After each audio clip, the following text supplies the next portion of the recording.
Alrighty, welcome everyone. I'm Teeaboo and I am here for Retro Monday OVAdrive. It is an overcast, gloomy, rainy, 58-ish Fahrenheit degree day here in Southern California, and that may or may not, we'll have to see, be the perfect atmosphere for me to watch what we're going to watch today.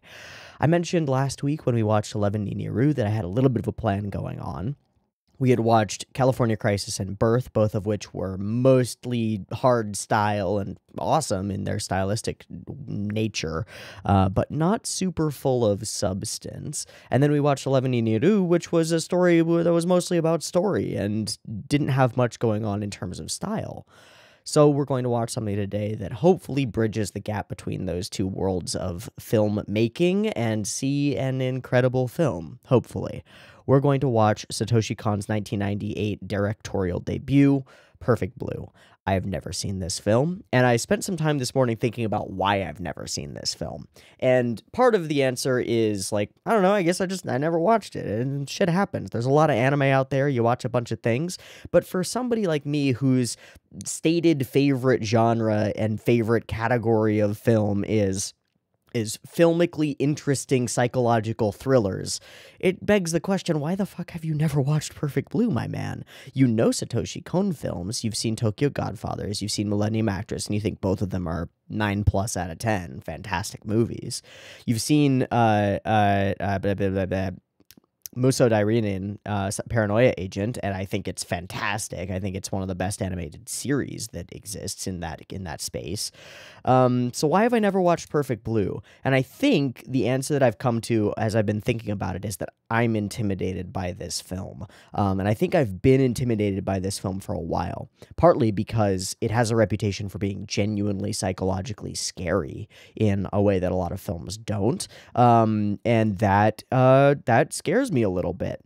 And then as I've moved into the reaction and discussion space, I feel like I have this obligation and this desire. It's not just an obligation, it's something that I want to do, obviously, to parse media and parse it well and do a good job of it. And that's really tough to do the better the media is, because the better the media is, the denser it is with information and with emotion and with theme and with all of these things that make media great. And the more layers of density it has, the more difficult it is to parse them and to understand them and to grok them in fullness.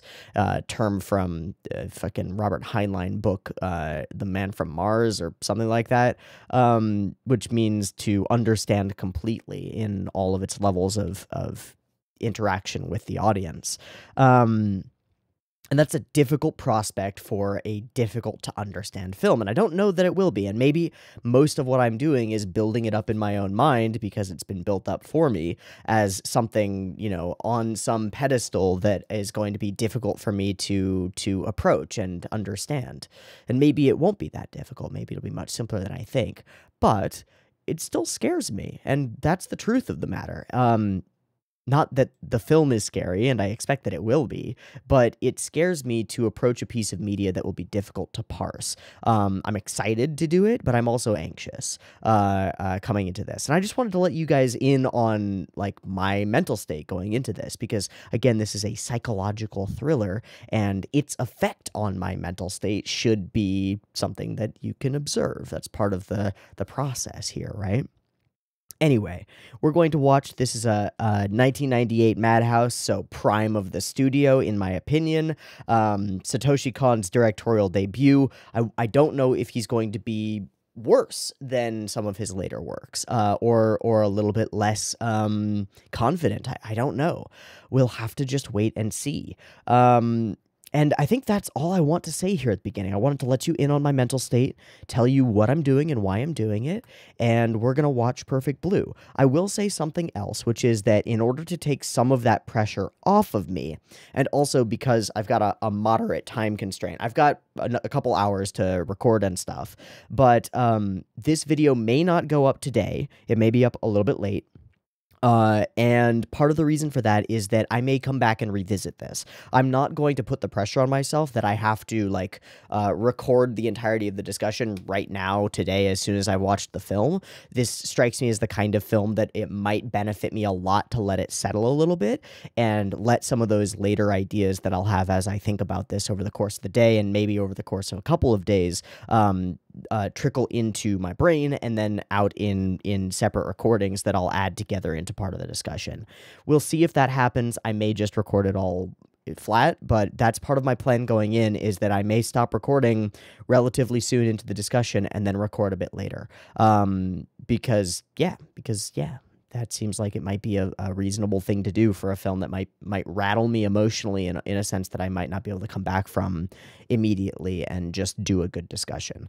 So, with all of that out of the way, we are going to watch 1998's Perfect Blue. I have downloaded the Yurei version of Perfect Blue from Nya, as recommended by GK Liza. Thank you, GK.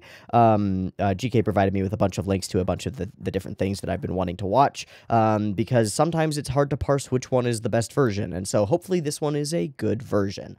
Based on the comments on Nya, it seems to be, so I'm down. That's it. We got an hour and 21 minutes of Perfect Blue to watch. Let's get into it. So, there will be two versions of this reaction, as always on my channel. You can find a picture-in-picture version for your easy watching along purposes. That'll have the video up in the corner, and that'll be linked down in the description in a couple of different places. There will also be a timer-based version up on YouTube if you want to sync up your own copy of Perfect Blue with the reaction portion, and the timer-based version will, of course, have all the discussion in it. You'll probably see that it's a lot longer than the film, because I'll be talking a lot. Yeah, if you want to sync up your own copy with the timer-based version, you are more than welcome to do so. Just get your copy ready, because the beep beep timer to count you down to the start of the film will be coming at you right now.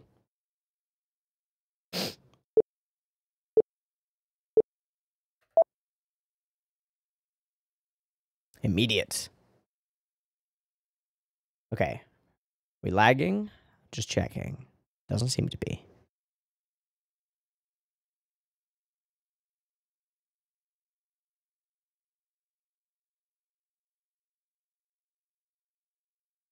Okay, performances.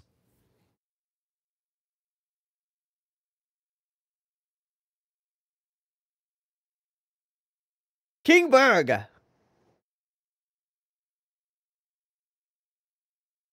The piece of the network.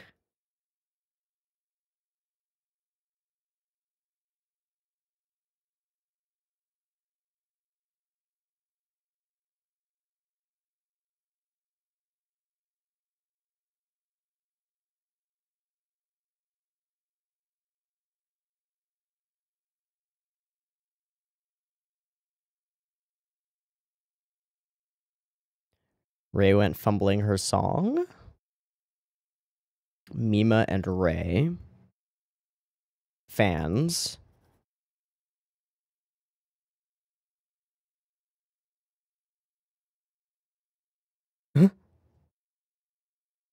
Chammingbird.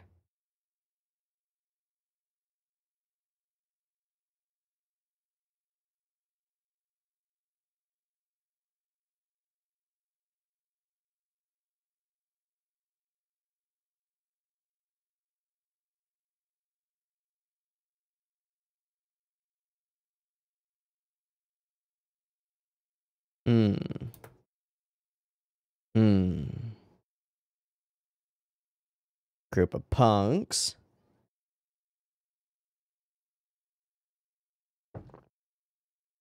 Going up for a performance.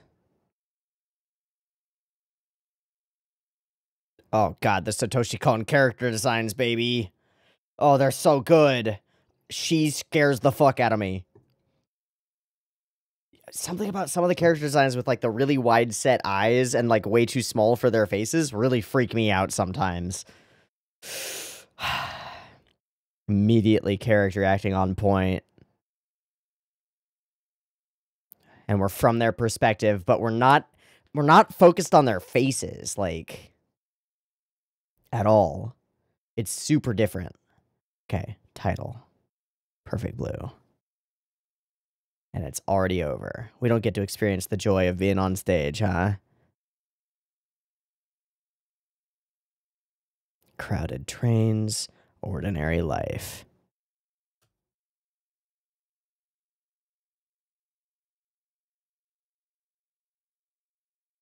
Oh my god, it's so good. It's so good.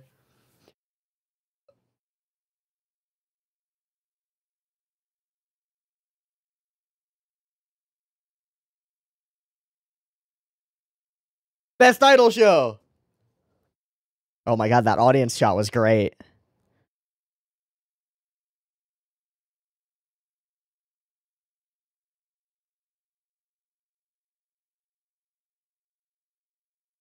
Oh wow, that match cut was insane.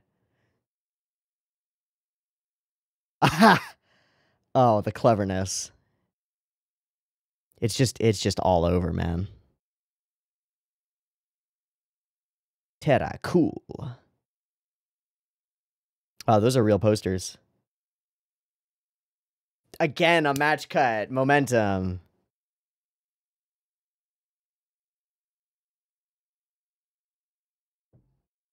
Well, those guys are super into it.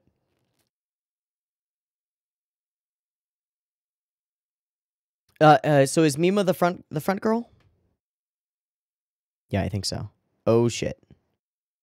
Oh shit. Oh, okay, we're acting.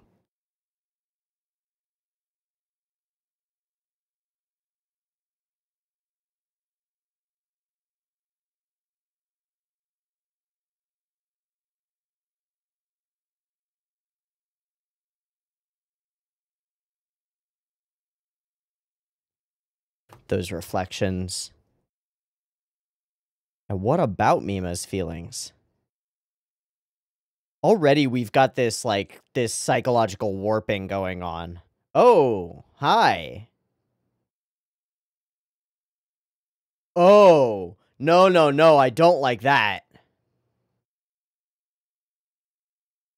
You would just love to hold her in your hand, huh?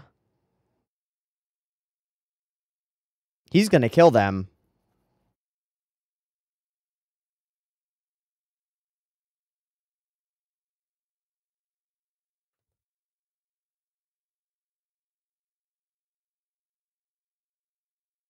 Dude,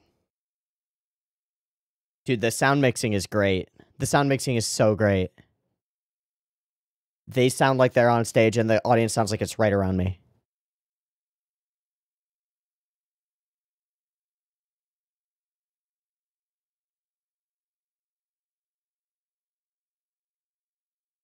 Okay.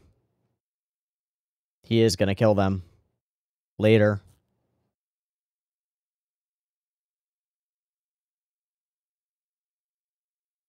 Oh, no, no, no, no, no, never mind. Oh.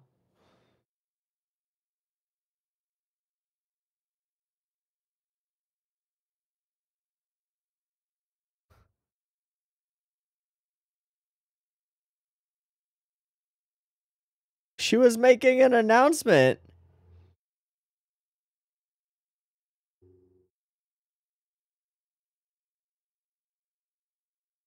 Mimarin! Everyone freezes.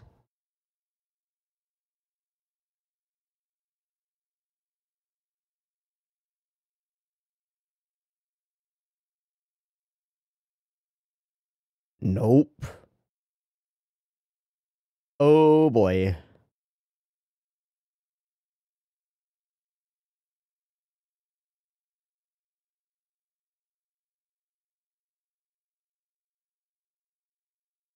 Don't you dare throw things at me, Marine.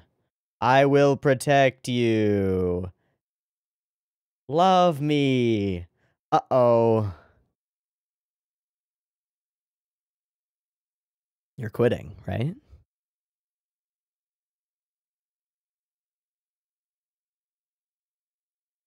Going to acting.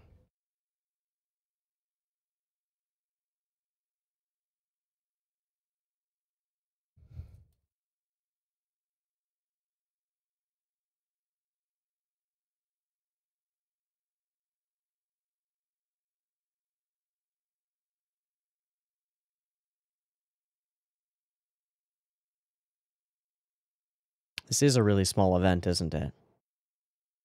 So I wonder how popular Cham is. Not very, but popular enough to have a following.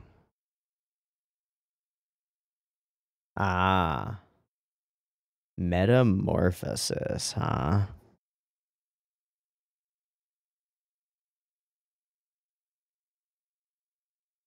And this is where we do credits roll? Oh boy. That's a great background. I can't tell how much of the color tone of the film is the tone of the film, like the color grade of it, or is a result of the media that it was placed on and then ripped from, right? Like it's got all of this not fuzziness, but it's a style that I've seen in a lot of it's like the same in Paranoia Agent. So I feel like it's a Cohn choice to make it feel filmic. Oh, that disconnect with the song that was being sung and then the hard cut is rough.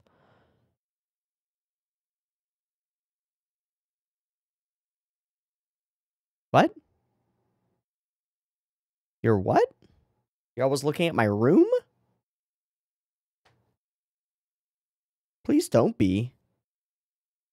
So the idea that that balcony over there, somebody's sitting there with a fucking telescope just watching you. That's an idea, huh? Constantly in the spotlight. Living a normal life in a tiny Tokyo apartment. I assume Tokyo, I don't know. God, everything looks so good. Oh, hi, fishies. Ooh. Nom nom nom nom nom.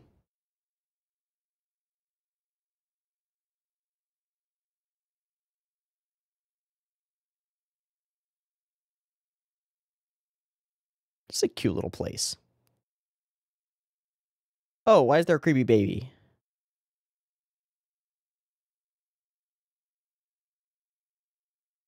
Earthquake. Hmm.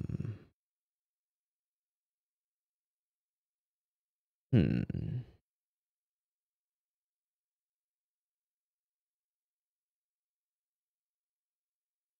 Wow, we're fully taking that down, huh?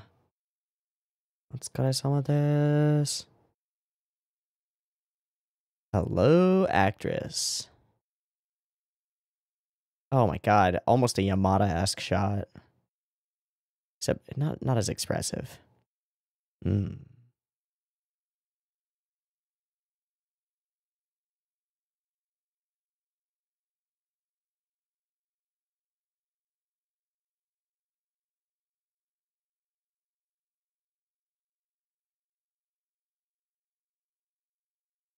A link to Mima's room?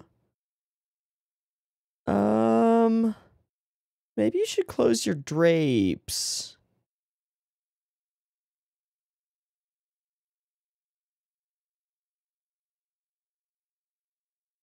Spooky? Spooky?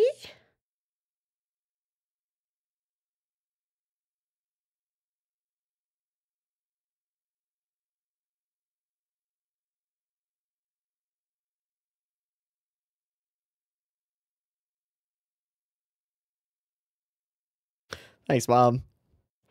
Aw, thanks, Uncle in Yamaguchi. Yeah, that doesn't really do it. No, it's not enough.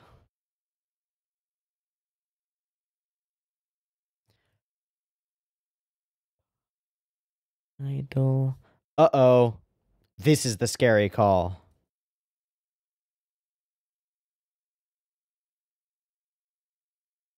Okay.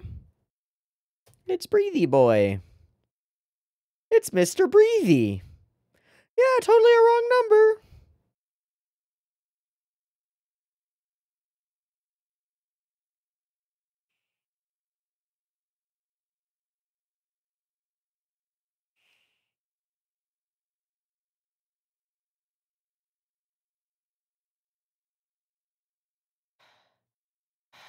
Oh, fuck. It's gonna be a picture of your room. Oh! Uh-oh! Uh-oh! Uh-oh! Uh-oh! Oh no!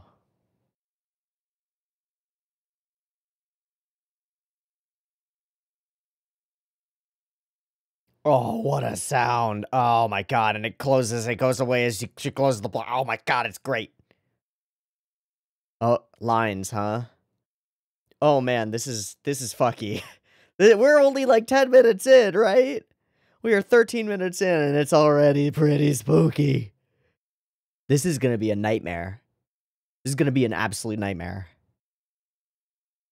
I'm actually excited. But this is good. We are primed for a slow descent into insanity. With some pretty bumpy ride. Oh my god, her face! That internet thing? Whoa!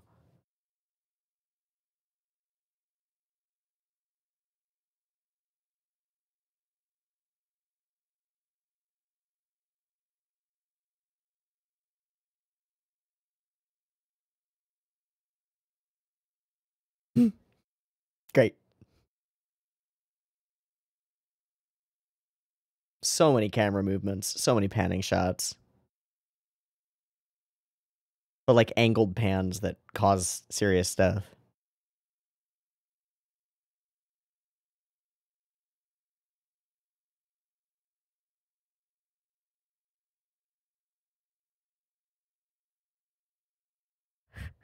We're in a procedural? We're in a procedural.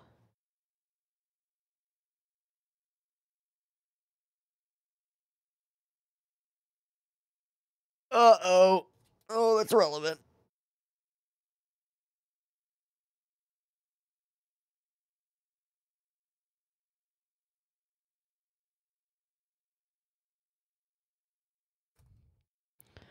Uh-huh.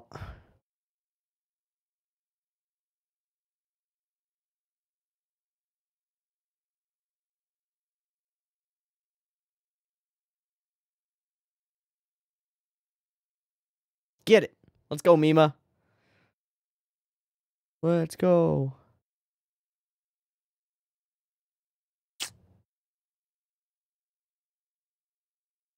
Huh.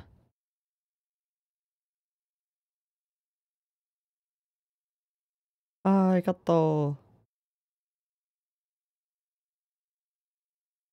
Uh-oh. Uh-oh. Same as the stage lights? You gonna start freaking out? Uh-oh.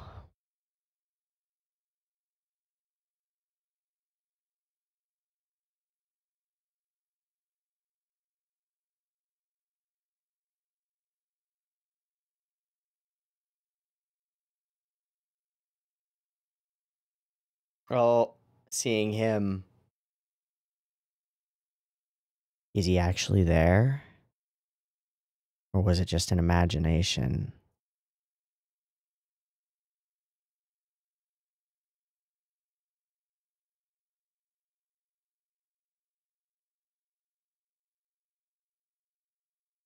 The writer? The writer.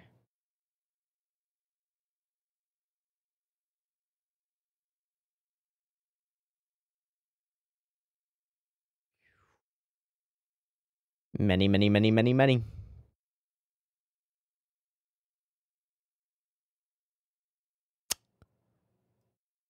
Uh-oh.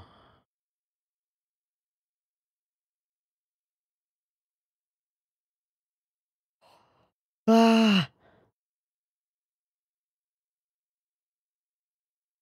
He doesn't know yet.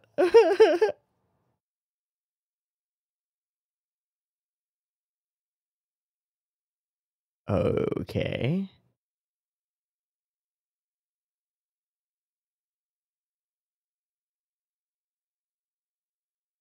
Make her the killer.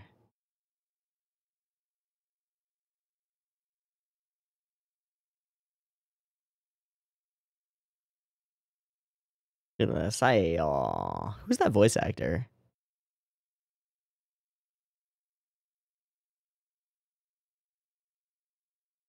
Honto. A drastic image change. A metamorphosis. Because the image is suffocating me. Ah, and that's for me, Machan? Great.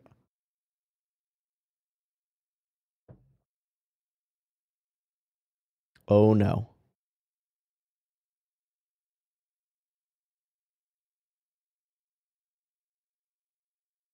Oh my god, the letter?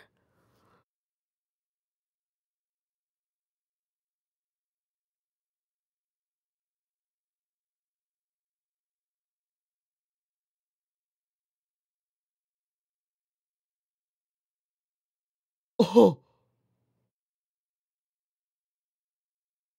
Traitor. Oh, this one is a warning. Next one will be real. Oh my god. Oh my god, the lighting on her lips. You gotta move, baby. You gotta get out of town, baby. Oh, shit. Oh my god, wait, that's not a reflection? No, it is. It is. It is. It's a new computer so that she can access the website. Got it.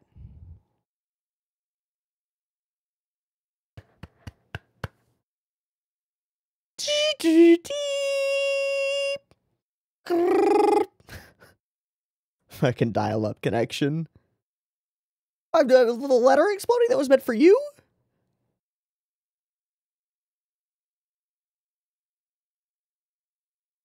Yes. Why not?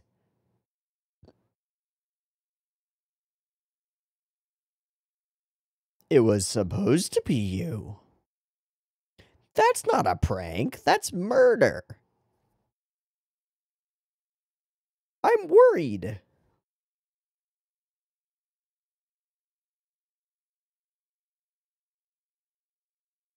The what? The clue? What? Navigator 3.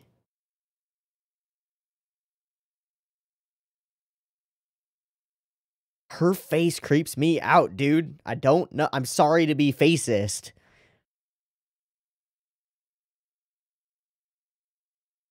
Because I don't know anything about it. They lied.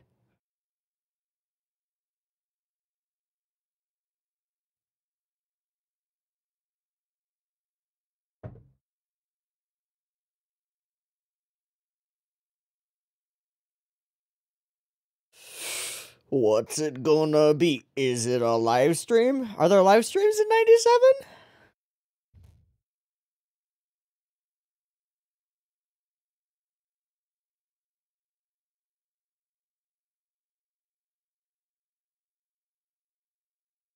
How do they have a picture of you with all your shit in your room?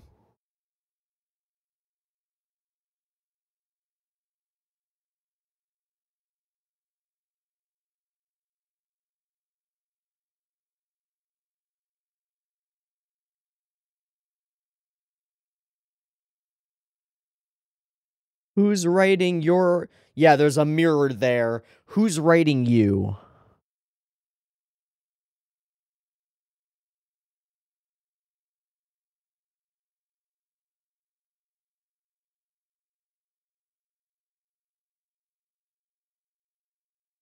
You have a fucking stalker.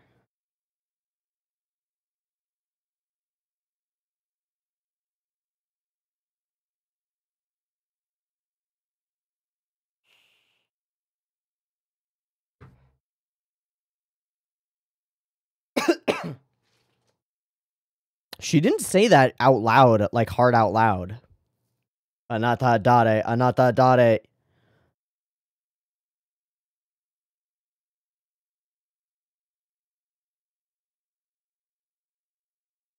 What a frame. The who are you is who am I, and also who are you? Oh.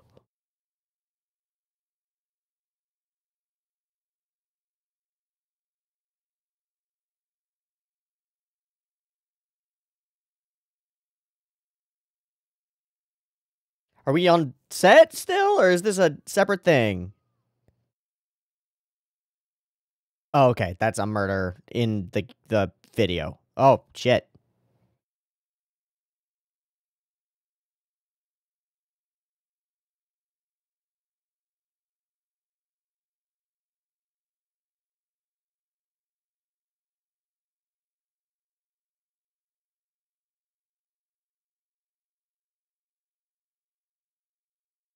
Gotta start somewhere.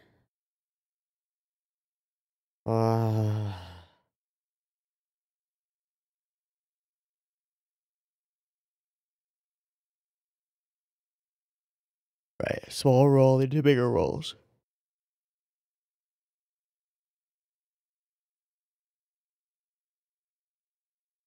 She was a pop idol herself? So her own metamorphosis.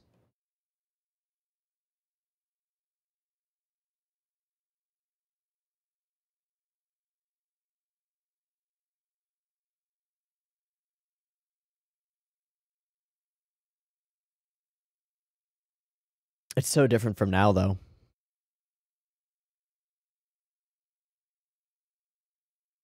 Where multimedia is everything. Hail! The new champ. I wonder if they will take off without you. Are they taking off without you?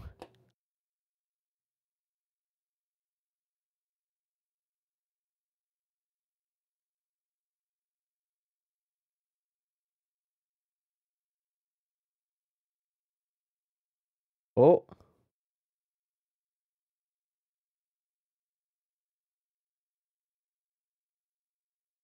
Fuck. Ha ha ha ha ha ha.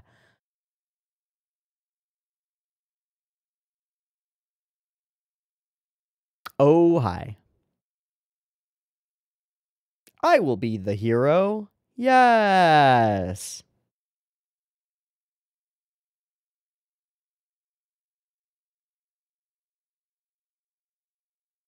Who could it be? Who could it be? It's someone around me. It's someone nearby. Someone always watching. Paranoia.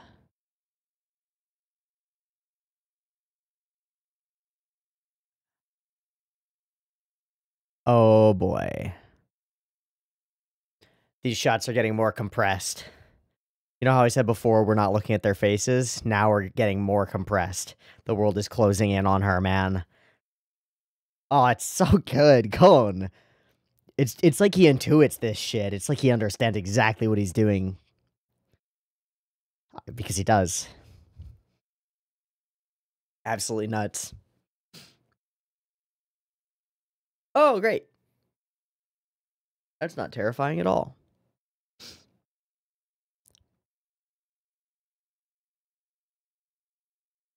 Nope, nope, nope, nope, nope, nope, nope.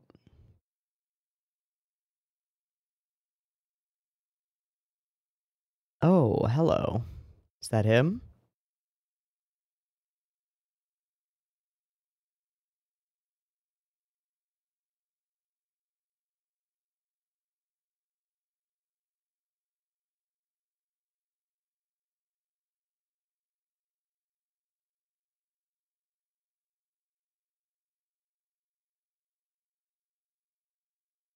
Who is Takashi Doi? Hi-oh! Oh, that subtle twist to her as she came in. Oh, hi, other ones. Doing better without me?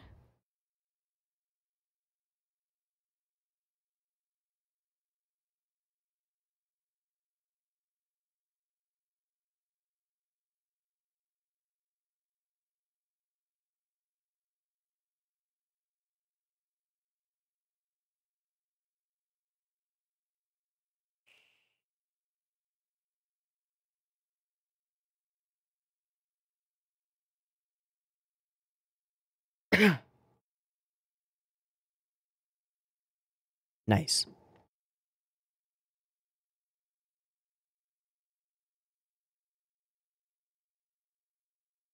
Great! They got better when I left. Cool, cool, cool, cool. Great.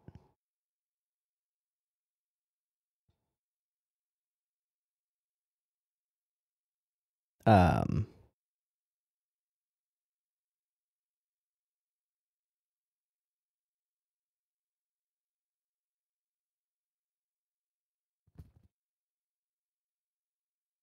hard no.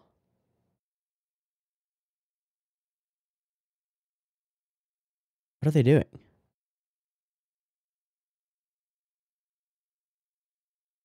Oh, that was a scene in her drama. Dude, we are fucking with reality and falsehood. Like, it's all blending together. And I understand now that that's part of the point. And that guy is standing there watching.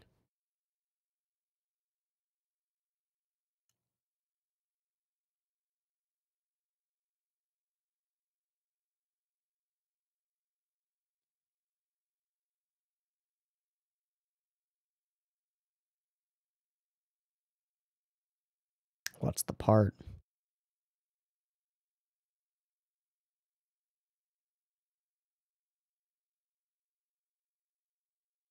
Oh!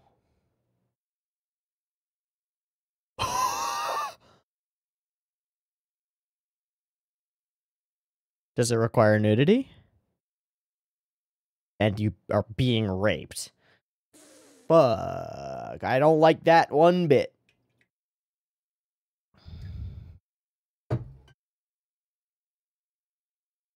Dude.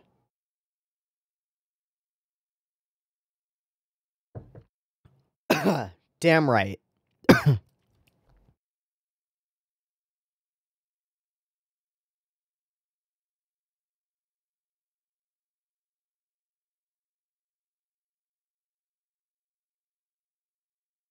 Foster?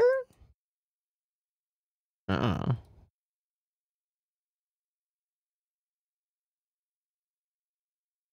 Yeah, but what? Yeah, but...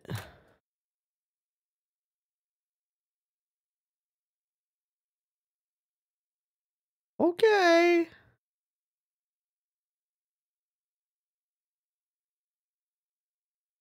Oh, shit. Her stalker dude is gonna freak the fuck out. Because I don't think he can comprehend the difference between reality and show business. Whoa.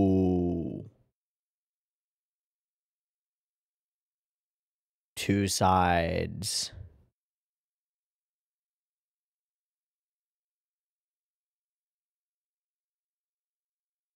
We're in it now. Wow, the outfit looks like her Mimarine, like her Cham outfit.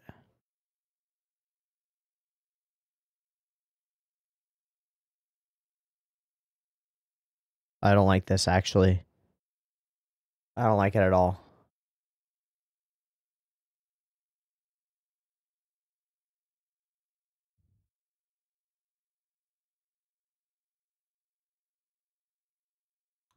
How does he fucking get in here? Those movements along with the sound.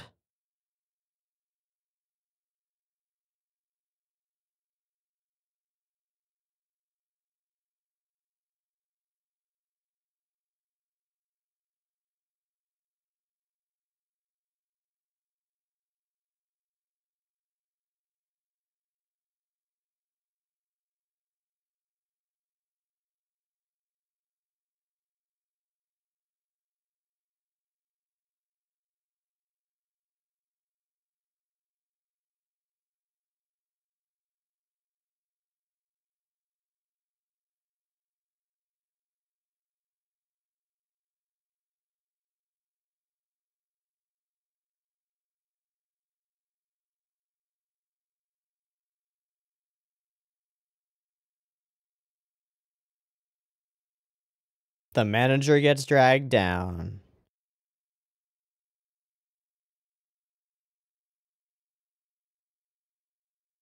Oh.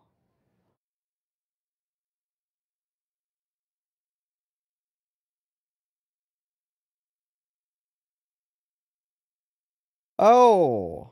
Hi, Kato. And it all stops.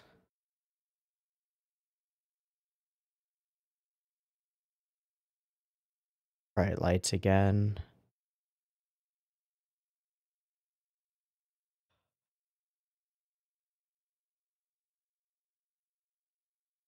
It's all business. Except...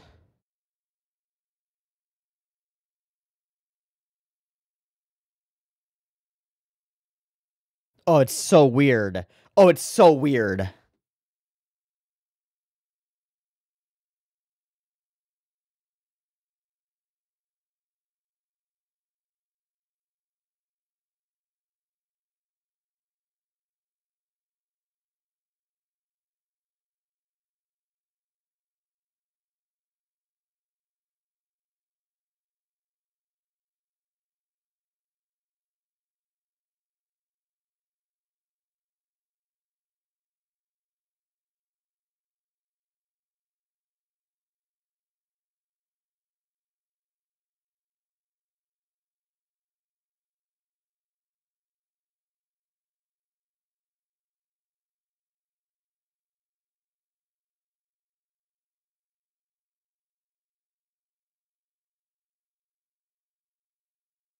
Oh, Prumi-chan.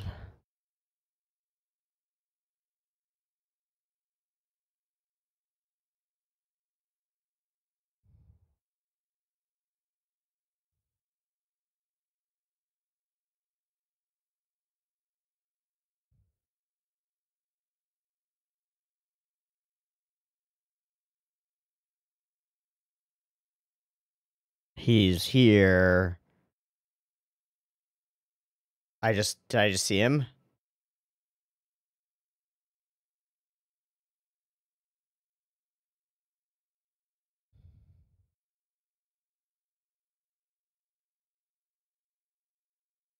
Great. Great, great, great, great, great, great.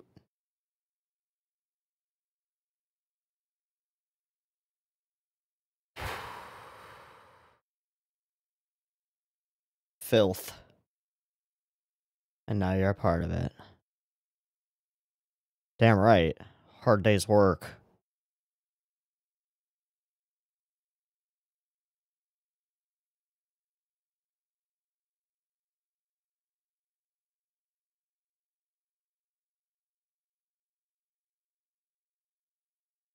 That was a lot. Never mind. What were you gonna fucking say? Rocky? He's still there.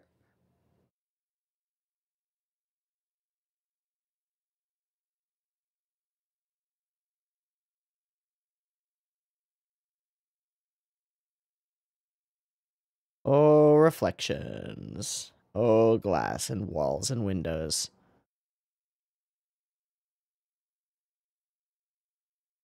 Please look, please look everywhere in your apartment right now. Please look fucking everywhere and hopefully get a kitchen knife. Fuck, fuck, fuck, fuck, fuck, fuck, fuck, fuck, fuck, fuck, fuck, fuck, fuck, fuck, fuck, fuck, fuck.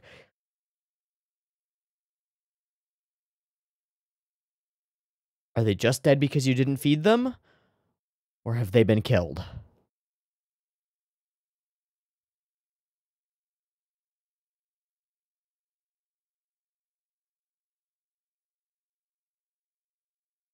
Whoa.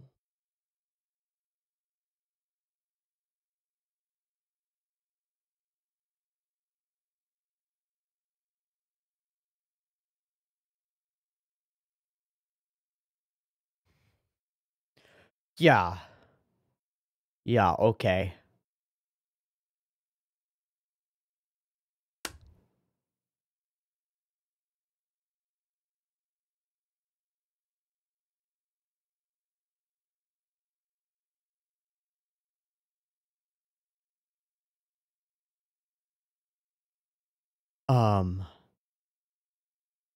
What?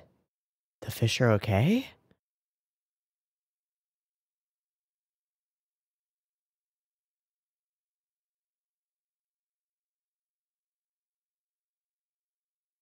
He's the one writing it. Thought so. Okay, yeah. No, this tracks. This makes sense.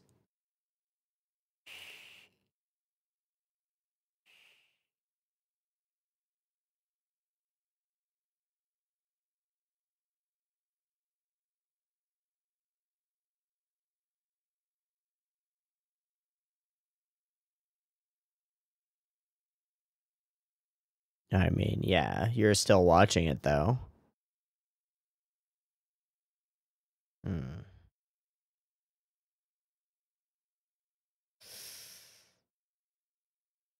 Oh, sure they are.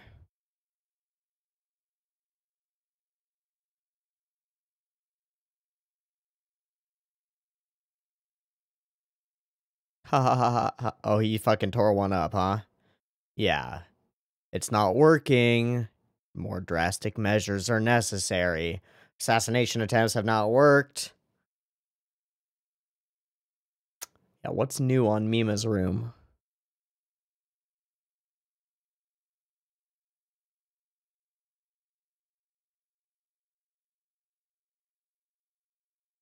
Oh.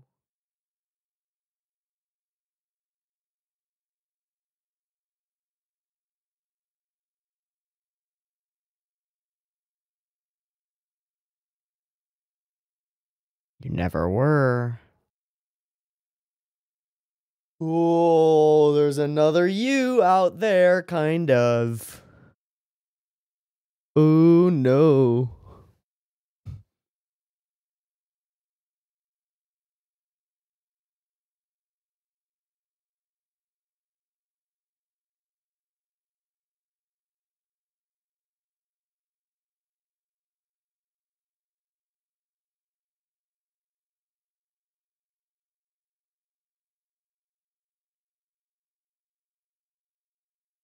Oh my god, we are only halfway through. There is so far to fall. We have so far to fall. Oh. Oh, okay.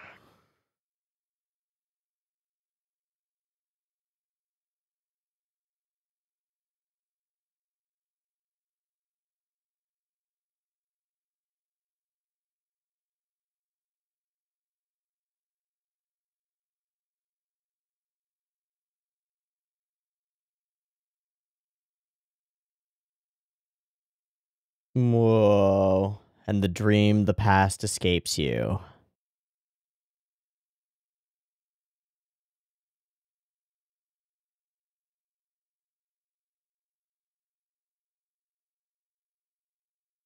Absolute psychological breakdown. Hi, author guy. Uh-oh.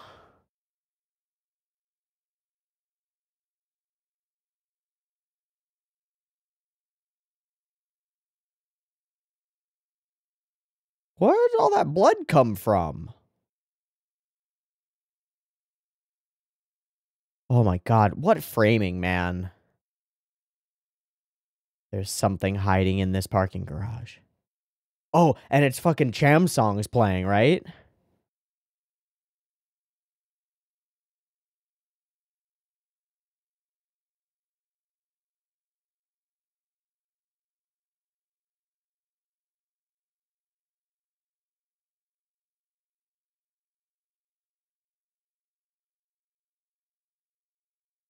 Dude, he's here.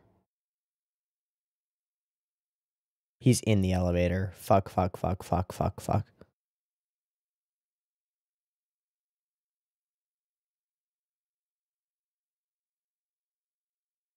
Is that supposed to be red?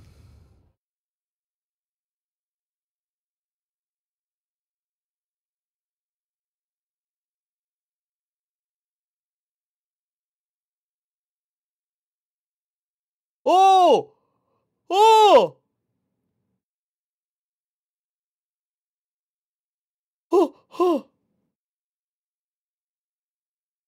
Were his eyes gouged out? What the fuck? Satoshi, stop it!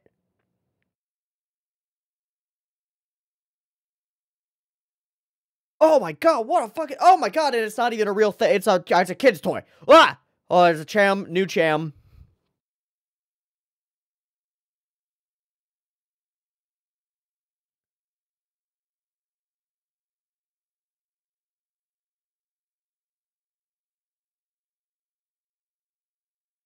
Uh. Uh-huh. Uh-uh.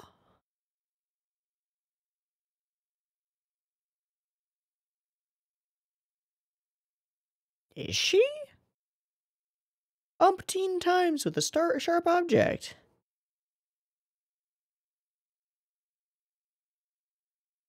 Yeah, it's got nothing to do with us, right?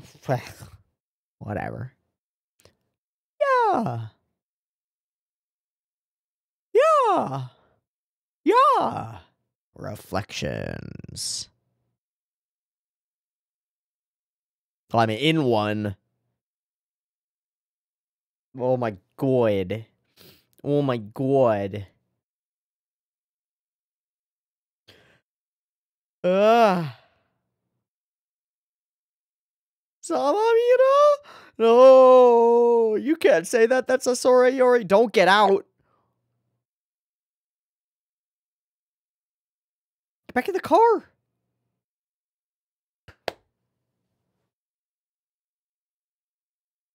Oh, again, the motion matches. No, Mima is not okay. Really? Oh.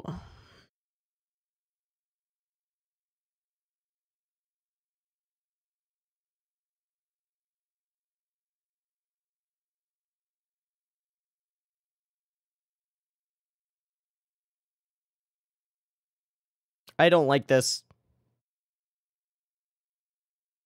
I don't like this. Yep, stripping and stripping.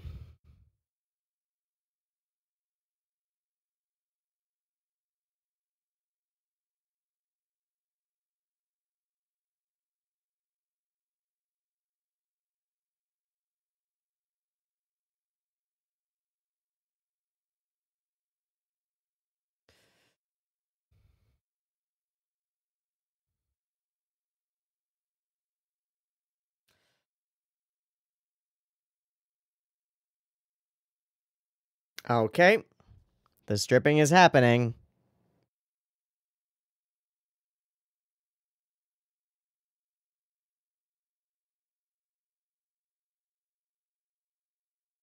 He's still filming them because of the rumor that Mima would be there. But she won't.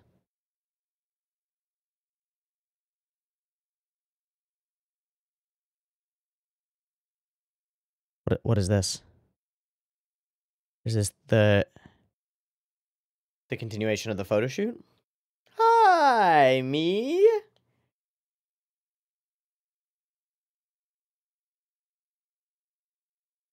Anata dare nano.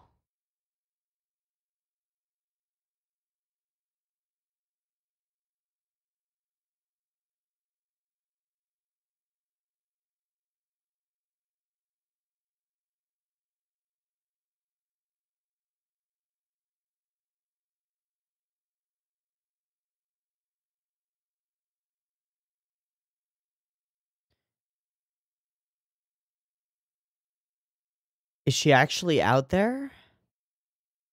What the fuck is happening now? I'm confused.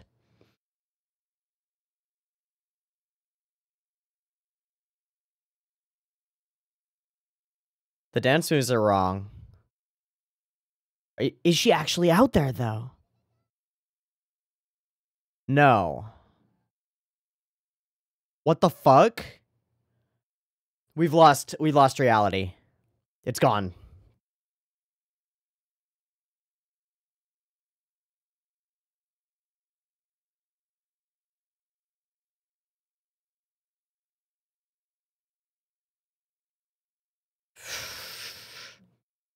Yeah, vibes.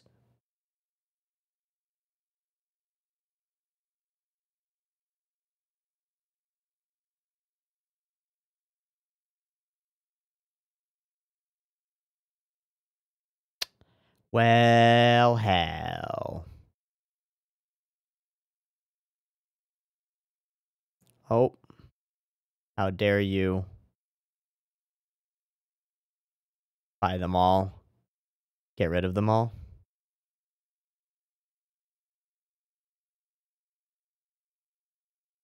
Looking a little sweaty there, boy. About a lot of porn. He's trying to eliminate it all, right? Fucking hell, dog.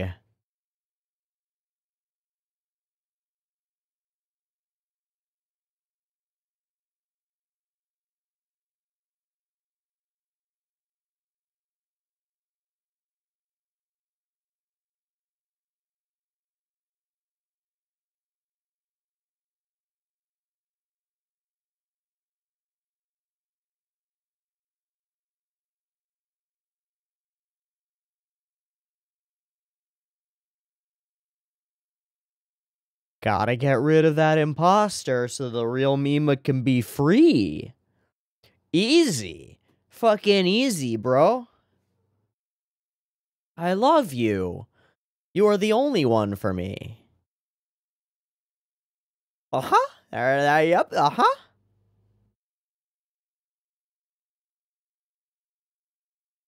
The glowing ideal of the pop idol.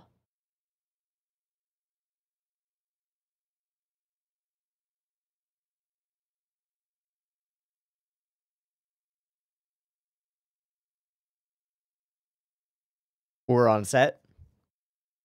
We're on set. Illusions within ourselves. Right. But we change every moment.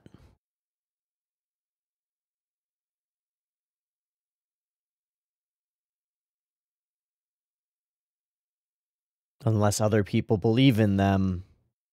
Oh, he works security?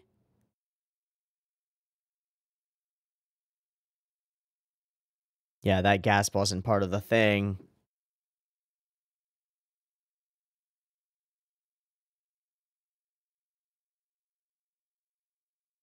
And he's gone. Okay. Yep, Rainy Day was perfect for this film. Oh, God. Oh, it's so much.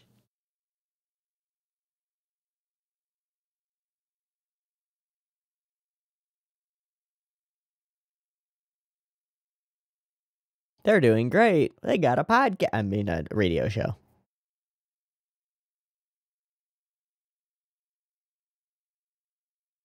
They're gonna fucking reject you, dog.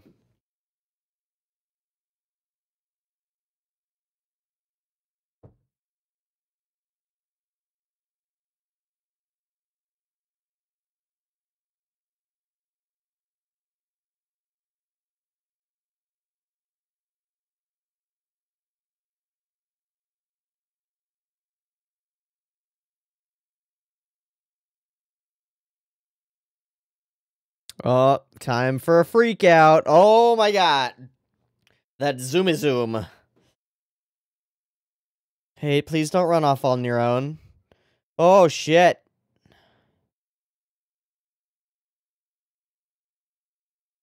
Oh, this is such an insane shot. Oh my god, what a shot. Oh my god. Oh my god, the hyper-realistic character acting.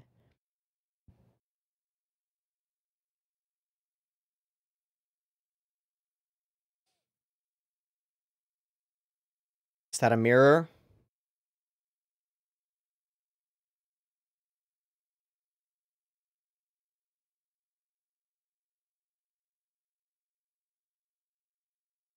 Oh, don't go running off alone, dude. Don't go running out there alone. I am so scared for you. Like IRL, real scared. Thwack. Chasing a dream, huh? Oh shit. Oh shit. Oh shit. Not actually driving that. All a dream? Fuck.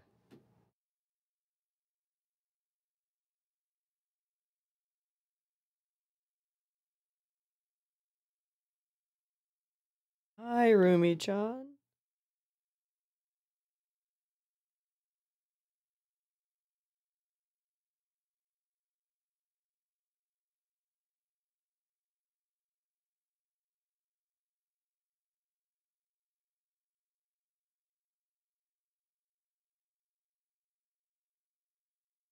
Mm-hmm.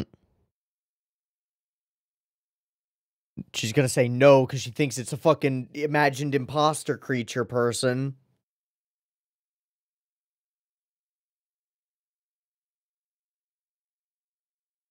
Clearly, it's better if you don't look at it, but... Right. Convinced that I'm not really myself. Full loss of identity.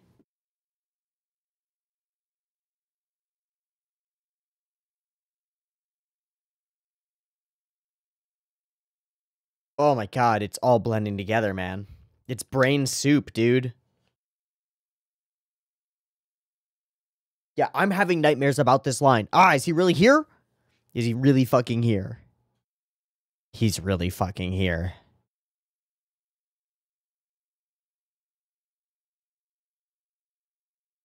Ah, maybe not. Maybe not.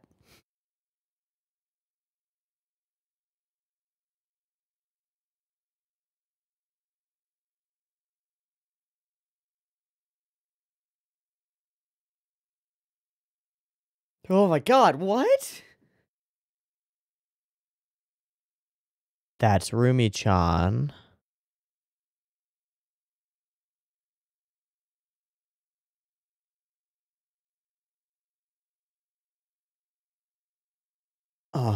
Completely no idea. Oh.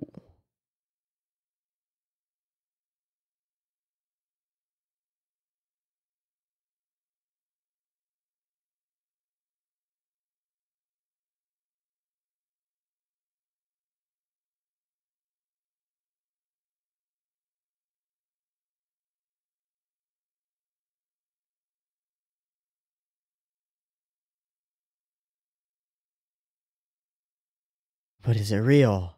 You didn't go anywhere today. Wait, she did. The bag is there. But did she? We don't know. She doesn't know. Yeah, but it's not.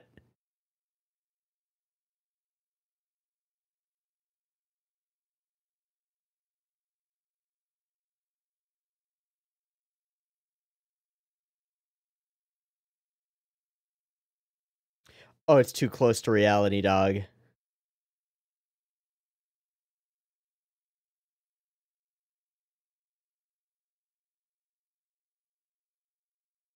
This is the photographer? He's dead. He's dead. He's dead. He's dead. That's an exploding pizza.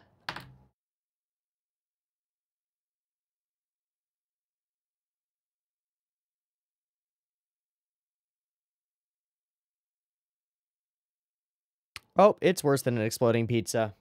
It's an all. AWL.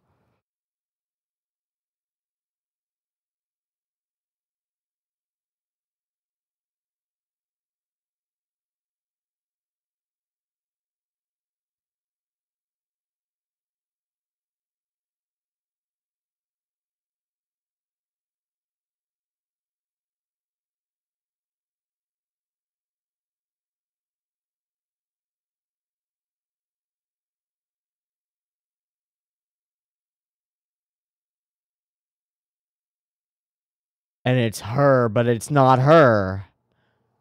Right?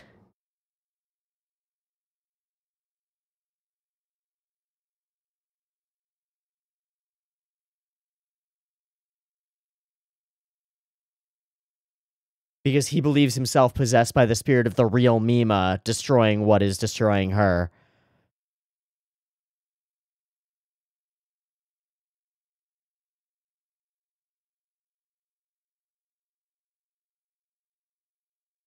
Ah, what's happening? Or was that a dream? Now we're in such a like a space where we don't know.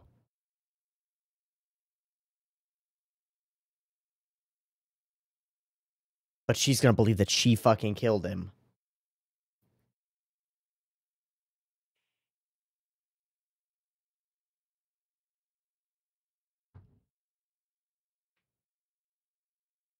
Illusions don't kill people. The one used last week's killing a popular screenwriter.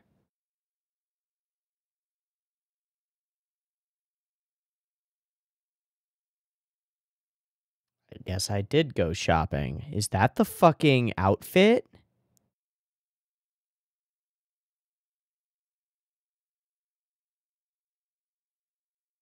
Is she really being multiple people, or did he come to her house and plant it there?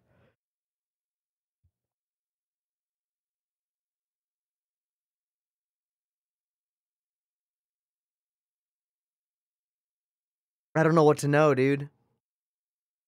No.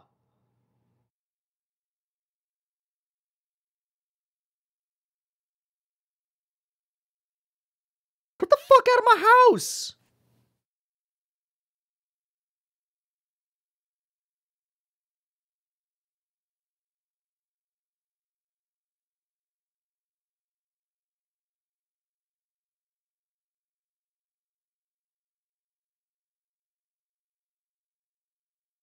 How do I not mind them? Yeah, am I even in existence? No, that was a dream. Nope, this is real.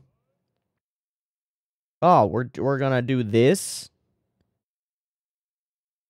And she's playing the illusory murderer, right? Wow, we're using a fucking similar stabbing weapon? Yeah, you don't have to act much, do you? It's the same weapon. Oh. Okay, she's just out. Oh my god, it was a dream. Was it a dream or are you in a hospital? Oh my god, it was a dream. What the fuck?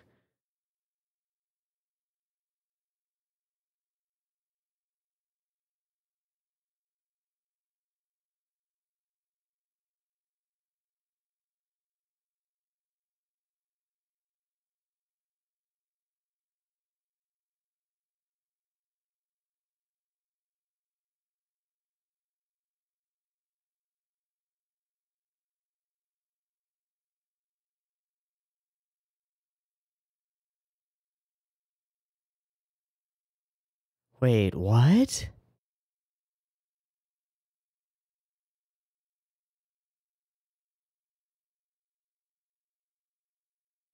Now that's written into the story?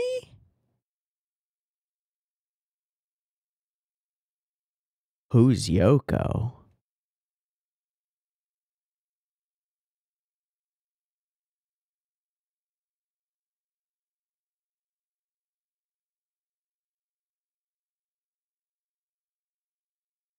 But this is part of the drama series. But this is a dream. This is a dream that's allowing her an escape. What?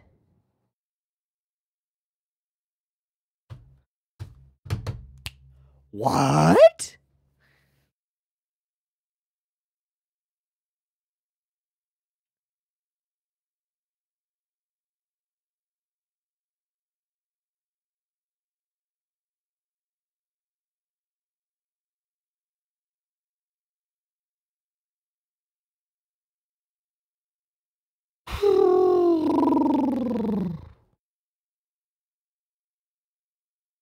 Too many layers.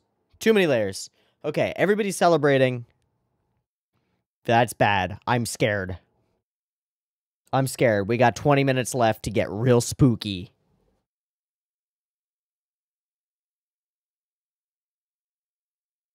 Let's got it.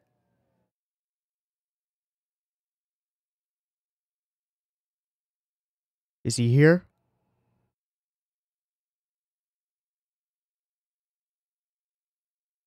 Okay.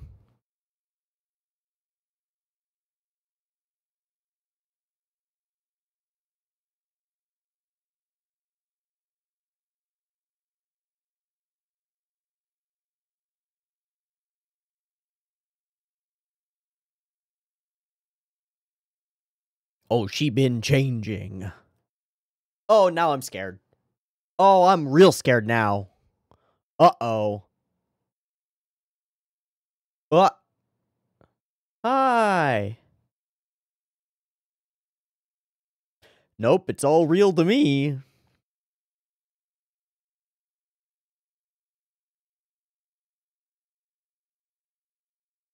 I can't stop dreaming. All I have is dreams. All of reality is a waking dream. A horrible nightmare from which I cannot awaken. Hey, Toko-san, do you see this guy? Ah, it's real. Ah, it's not. Ah, it's real. It's real. It's real. It's real. He's gonna kill her. He's gonna kill her. He might rape her. Uh-oh. Fuck, fuck, fuck, fuck, fuck, fuck, fuck, fuck, fuck, fuck, fuck, fuck, fuck, fuck, fuck, fuck.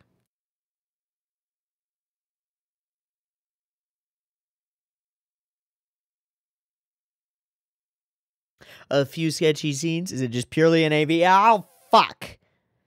Oh, fuck. Oh, it's the same club scene. I'm the real Mima. I'm the real Mima.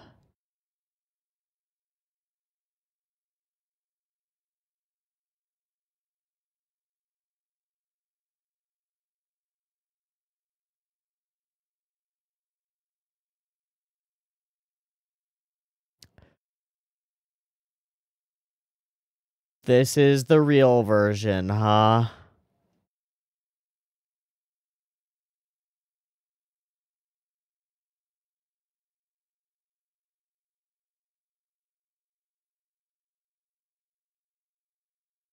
You email yourself, dude!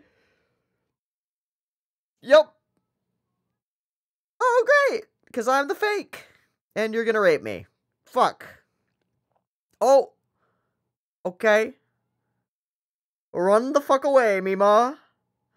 Oh, you can't get out. Hit him with a stick. Don't throw it at him. Hit him with it.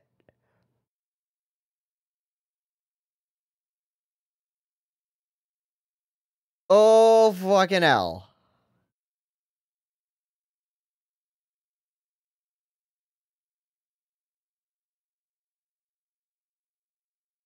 Oh, he lost the knife. Good. Fuck.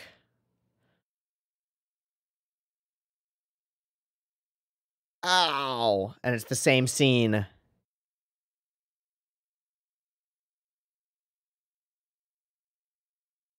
Run.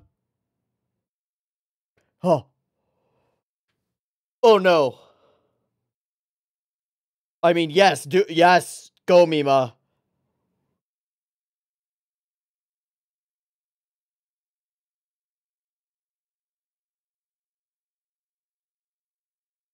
That'll do it.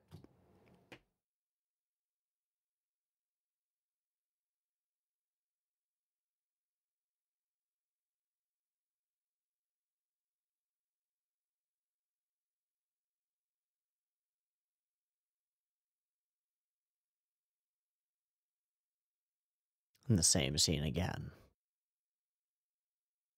Oh.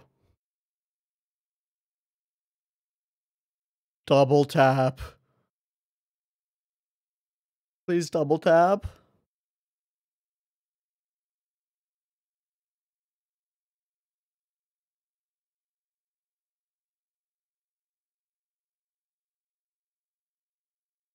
No, what? No.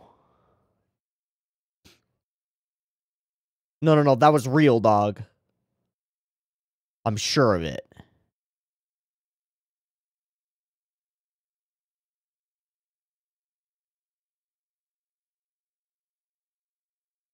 Yeah, okay. Yeah.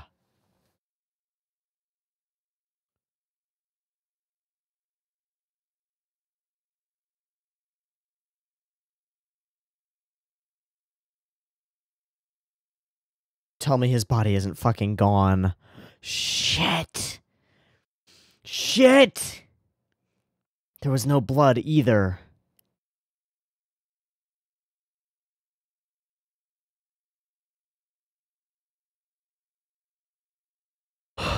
I'm not sure anymore.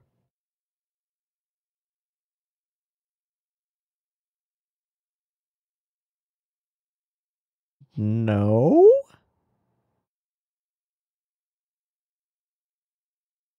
Back to Mima's room, huh?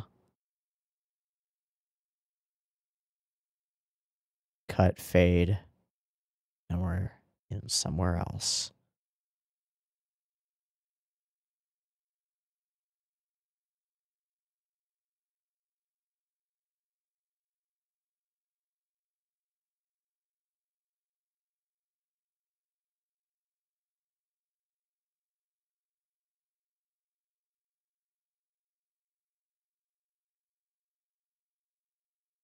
Are those fishies moving?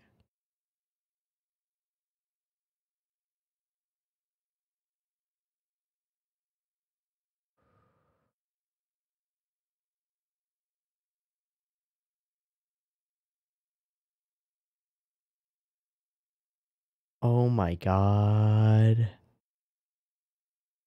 Oh my god.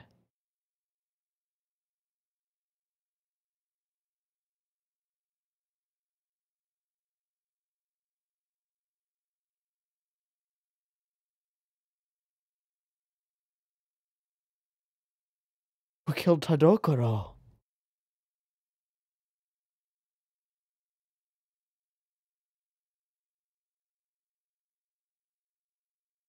This is a different place.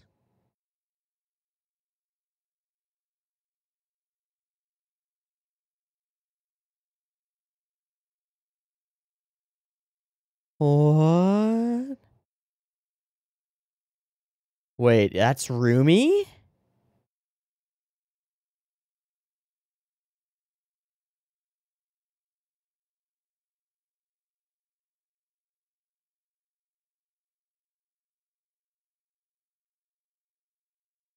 It was set up.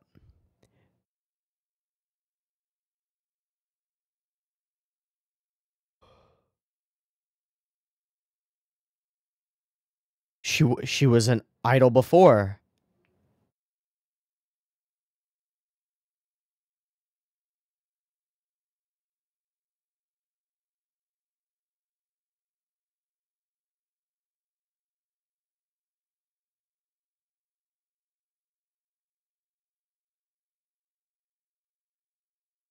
What? What? Rumi-chan helped. Yeah. Rumi set up the website.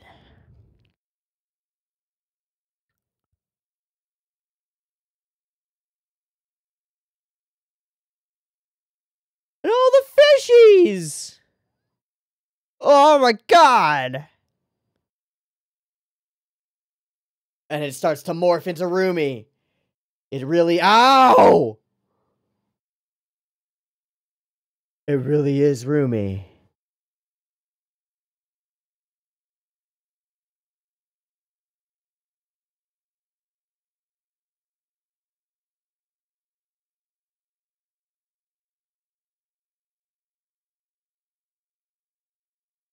Fuck!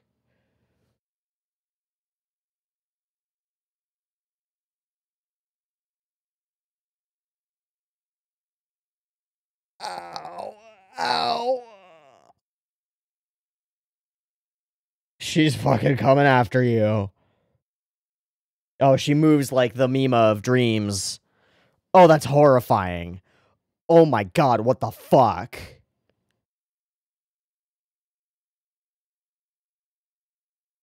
If she wakes up and this was all a dream, I'm freaking out.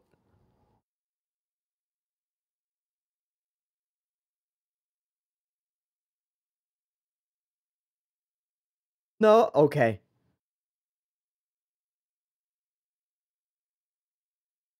Fucking hell.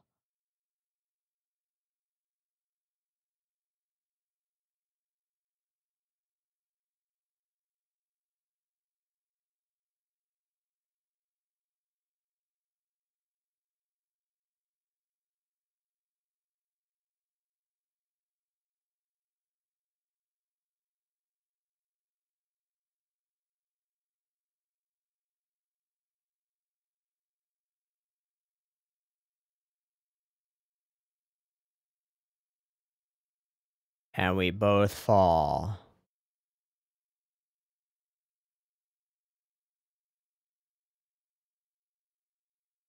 Oh, the skipping is so creepy.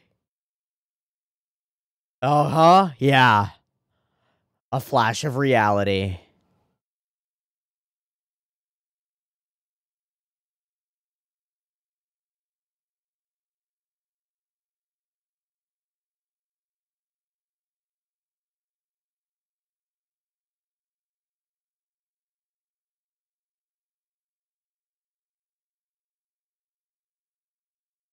Mima, don't go into a dark alley.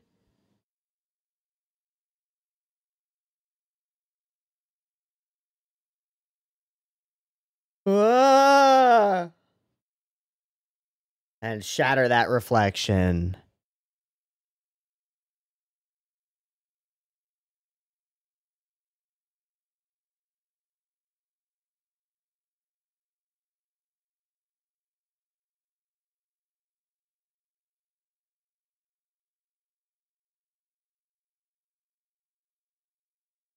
Hi.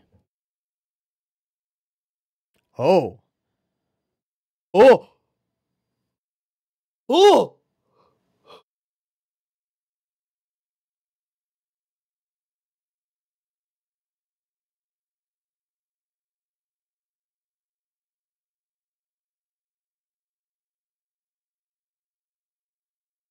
Nyom.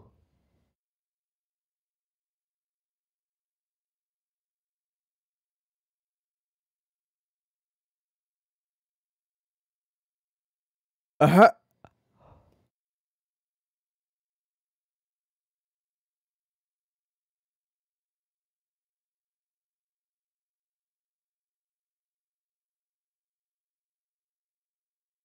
No, don't get out, don't, no! Don't save her. But it's still the idea, right? She's gonna die anyway, I hope.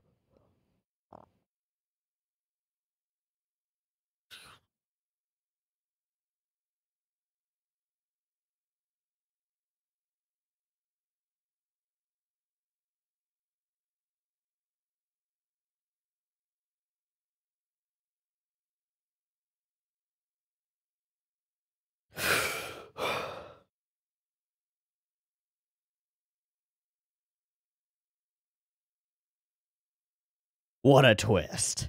What an absolutely legendary twist. Had no clue, man. It had to be someone else. There was too many murders, oh my god, it had to be. But it was her.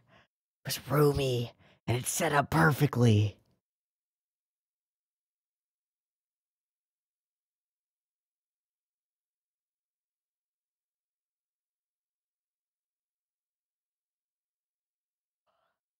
All right, leave us on a creepy note.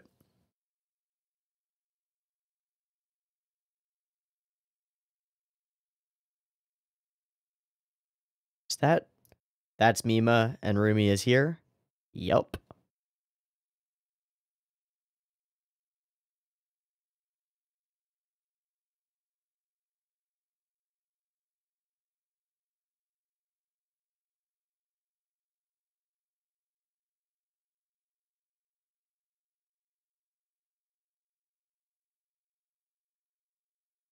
Oh boy. Oh boy. That's Mima. So she's become a famous actress. She's made it. And she's consolidated her identity into one.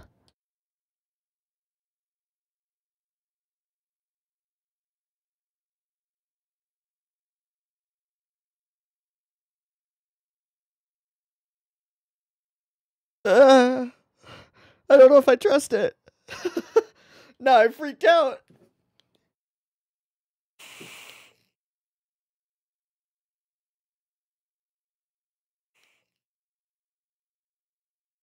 That is a 10 out of 10 twist. The movie's great. The twist is 10 out of 10. Absolutely amazing.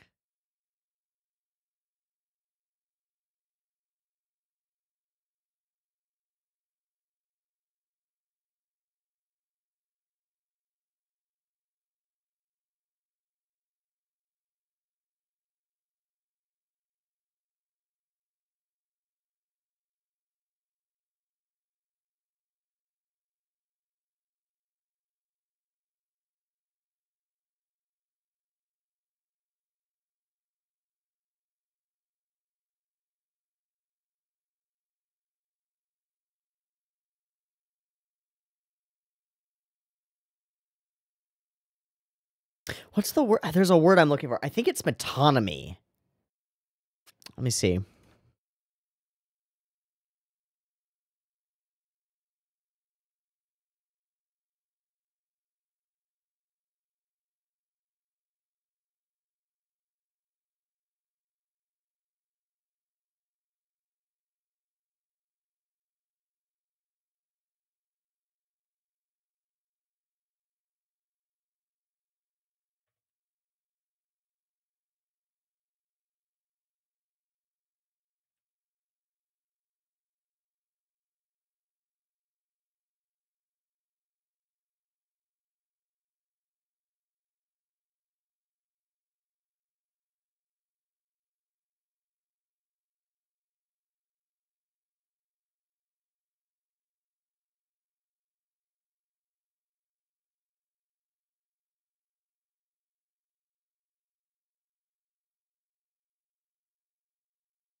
I don't know. Metonymy is not the word I'm looking for, so I don't know what it is.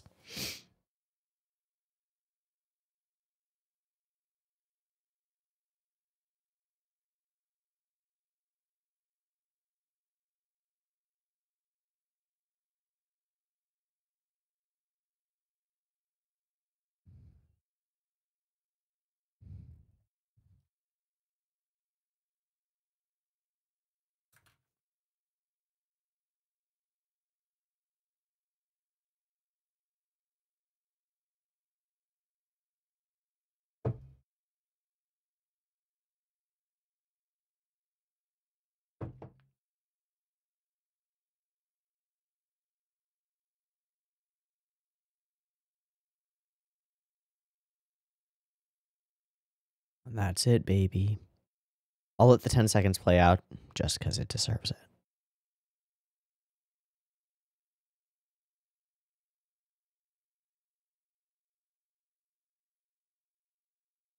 Ooh, what a thrill ride. Satoshi Kon does it again. Wait, I wrote down 1998, but this list's copyright is 1997. Wait a second. I thought it was 1998. Oh, but it premiered at 1997 Fantasia Film Festival. That's what's up. Okay. Mima Kirigoe leaves her life as a pop idol, and somebody is not happy about that departure from the status quo.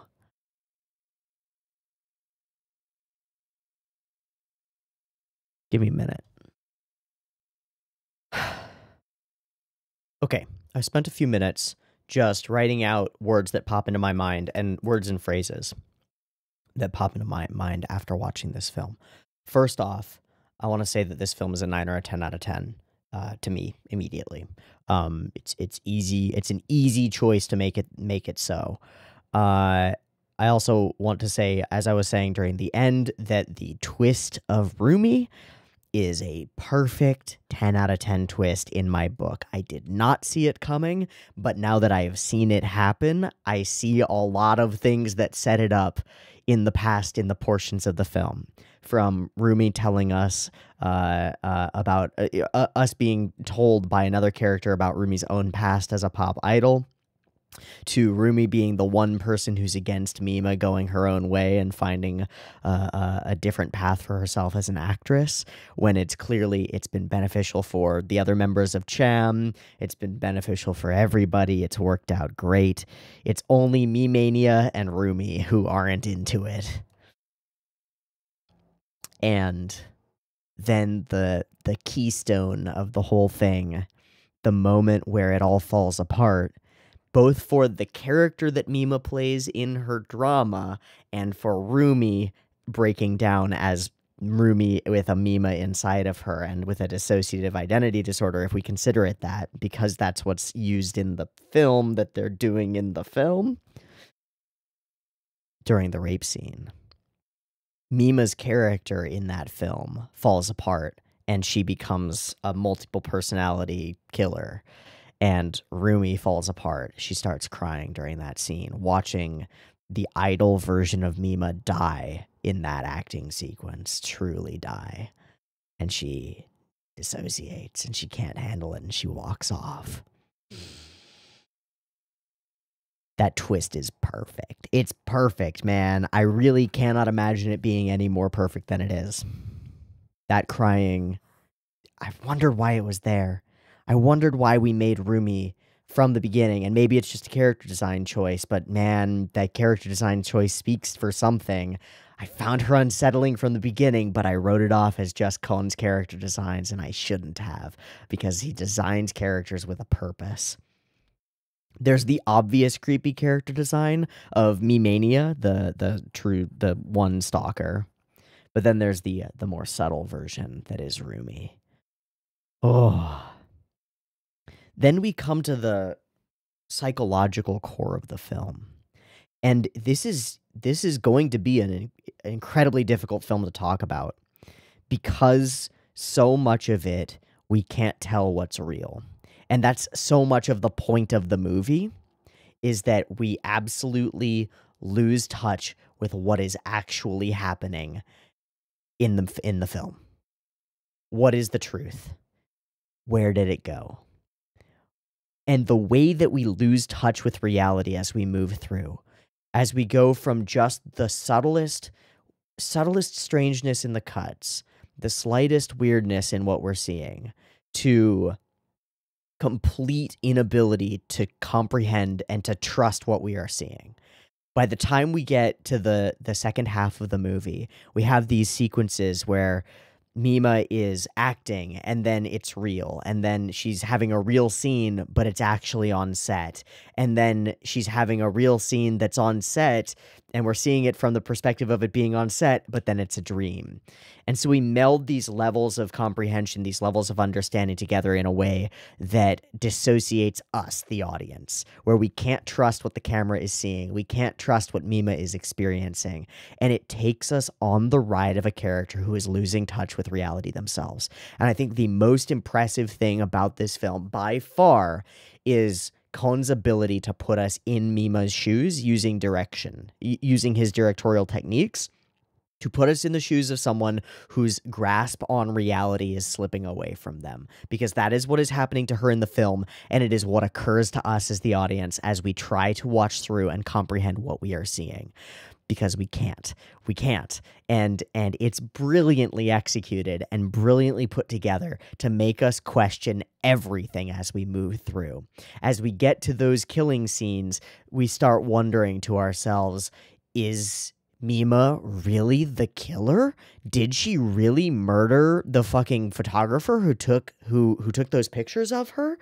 Is it really her? Has she just forgotten it? Was she in some dream state and was acting as her idol second personality?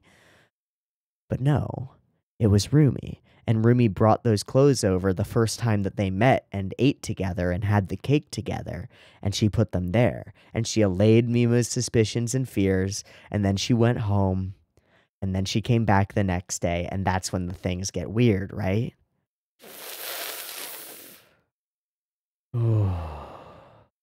What is real and what is fake? And I think it comes to a head at that exact moment when Mima looks at the blog and reads, I went shopping, and she goes, I guess I really did go shopping, because she's being externally gaslit into this idea that maybe she's doing things that she doesn't understand that she's doing.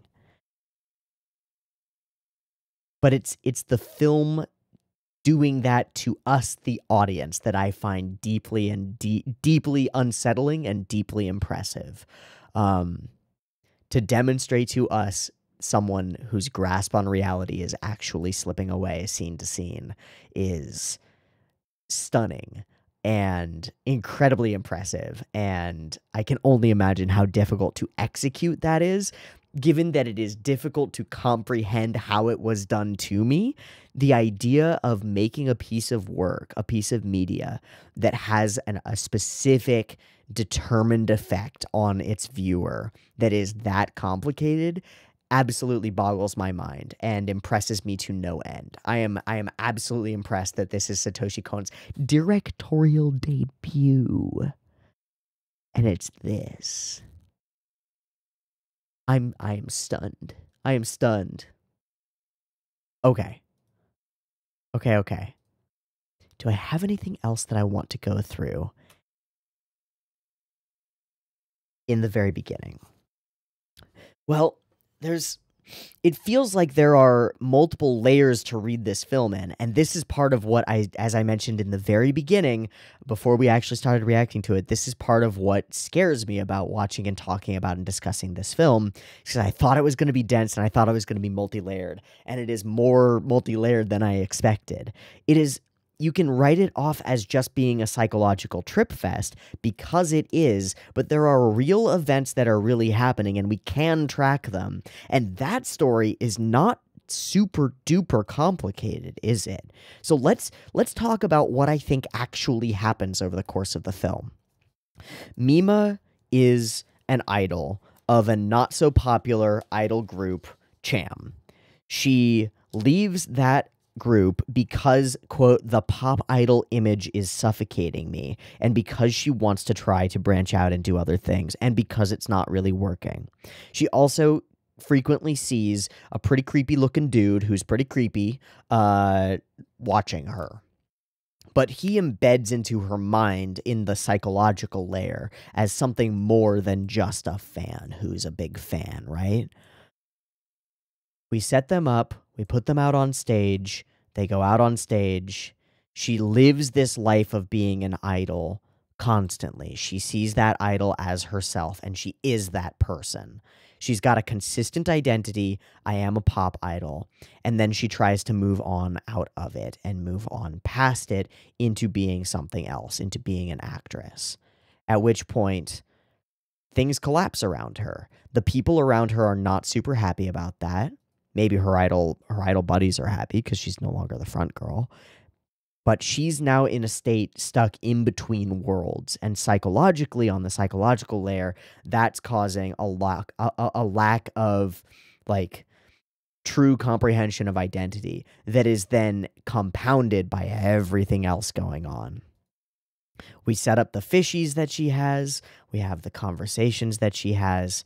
But she starts working as an actress. She's got small parts only, and she is pushed by her staff and by herself and her own ambition to take larger and larger parts, despite those parts containing some unsavory elements, perhaps. Great. There's this idea that's presented that she should be able to do both, sing and act. Why can't she do both? But there's this idea that I think maybe it's that it's too much, or maybe it's that it's two different spheres, but it sort of plays into the psychological aspect of trying to be two different things at one time, as opposed to, there's a lot of emphasis on this consistency of identity in her ability to say, I'm a pop idol, or I am an actress, right? Like, there's this thing there, and this idea of metamorphosis, that what we witness is the shifting point in between being two things. And I think if we jump out of the actual perspective of what really happens in this piece of media and jump to the psychological perspective of the metamorphosis, there's a period in between, and I think that this is something that using the word metamorphosis is important here. There's a period in between the transition point where you are detached. And I think that's true whenever you change a big identity of your life. For example, most humans in developed nations spend up until they're 18 or up until they're 21 or 22 with one identity, which is first child, but also student. Student is the identity there. And then I think people around 22 to 25 go through this transition period where they go from student to member of society, or like child to adult. And during the interim portion of that period, identity is lost because all of your identity wrapped up in being student goes away. And you have to become something else. And lots of people make that transition real effectively, and lots of people don't. Lots of people find it to be an incredibly stressful, incredibly difficult period of their lives. And I think the same is true when you switch jobs, when you switch professions, which is precisely what she's doing here, or when you move to a different place.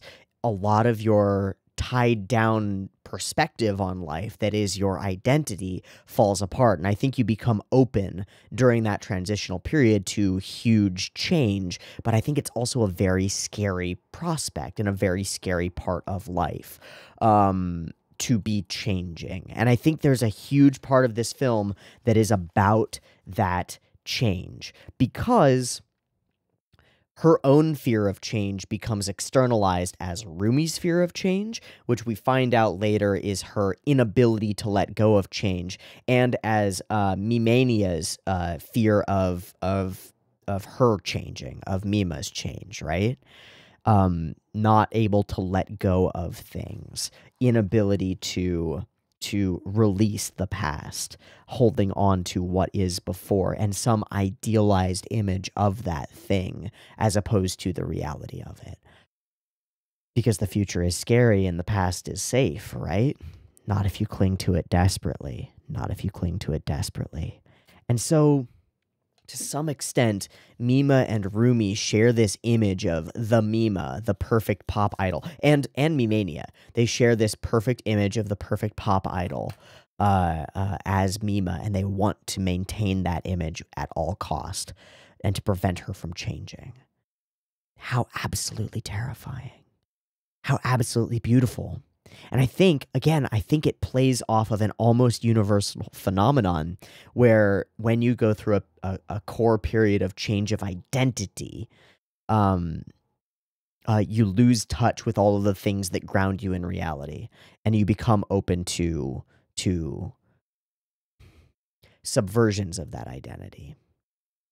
In this case, it's an extreme case, but that's why it's a film, right? If it were just a simple case, it wouldn't be a powerful psychological thriller.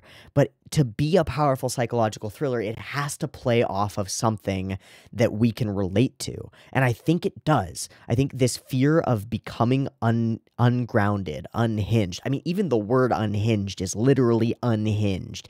What are hinges to a door? They are the thing that keeps it on one track, that keeps it attached to its frame, right? Like, I love the word unhinged, and it is a perfect word for what happens to Mima over the course of this film, because she becomes unattached from the things that ground her in her life, and it destroys her for a period of time.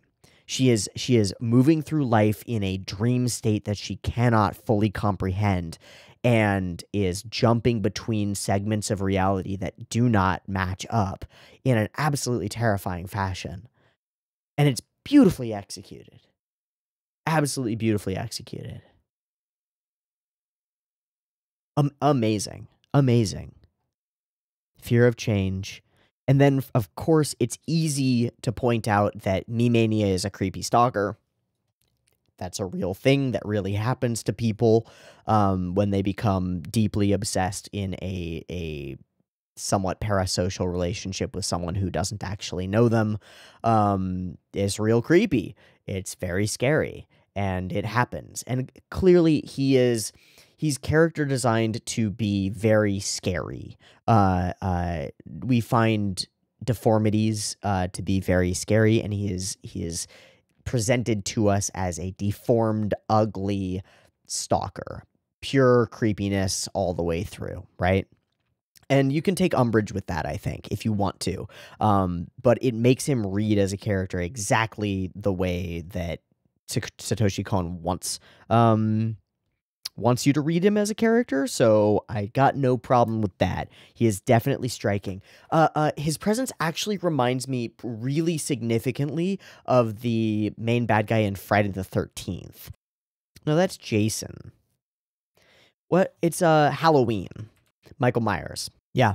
Reminds me of Michael Myers. I understand that the character Michael Myers wears a mask, but the mask is deeply humanoid, and what it creates is the eyes are a little bit off center, and they're just like sockets that you can't really see his eyes in. And then our character Mimania has a strange looking eye with like almost without visible sclera, if I remember correctly, and like too big a pupil in too small an eye. And it's very unsettling to see someone who looks like that. It's hard to track them. It's hard to understand what they're looking at and who they are. Yeah, he's got like a fully grayed out eye, right? And then of course there's this scene. And we can't help but notice the very, very simple visual imagery here, right? He holds her in his grasp. And it's super simple. It's super readable. But you can write an entire essay on this kind of symbolism in this film. Because it's perfect. He wants to frame her. He wants to put her into, he wants to know exactly what she is and to control her in his own way. And she dances out of it. And he becomes pissed at them and starts a fight. Everyone, please stop. And they all go away. I guess he is wearing security guard clothing. Yeah, we see other guards out here. So he's a guard.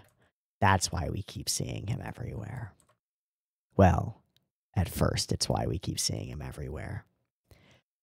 Let's just take a moment to mention the background imagery and the hand-done gorgeous style of everything and the look of everything and all of the shadows. It becomes much more striking later, but as it stands, the imagery is hyper-realistic, and the tone that is chosen has pretty low contrast, I would say. Like, if we look at the darkest part of the film is this black over here, it's not the deepest black. And then in terms of color, we've got these greens, and they're not very saturated, and nothing in the film is very saturated until later. And then the brightest things in the film are the sky, and it's not very bright. It's bright enough, and we've got enough contrast to draw our eye through the frame to our character walking through this particular frame, but it's not super high contrast. Where there is really high contrast is up on stage with the stage lights. Darkness in the audience, the brightness up on stage, and when we're up close, it's even brighter. They are radiant. They are otherworldly almost in terms of how they look up on stage because they're not real. They're idols. They're up on stage. They're a presented, made-up performance, right? With the stage lights upon them. And the same thing occurs in scenes with the film, with the series that they are filming. We get the outside, which is normal. We get normal life, which is normal.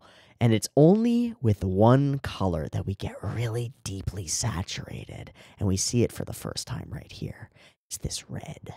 And it's this red. Same deep red that is set up for later. And it is the same red that happens in the blood. It's the same red that happens in one scene later when Mima is losing herself.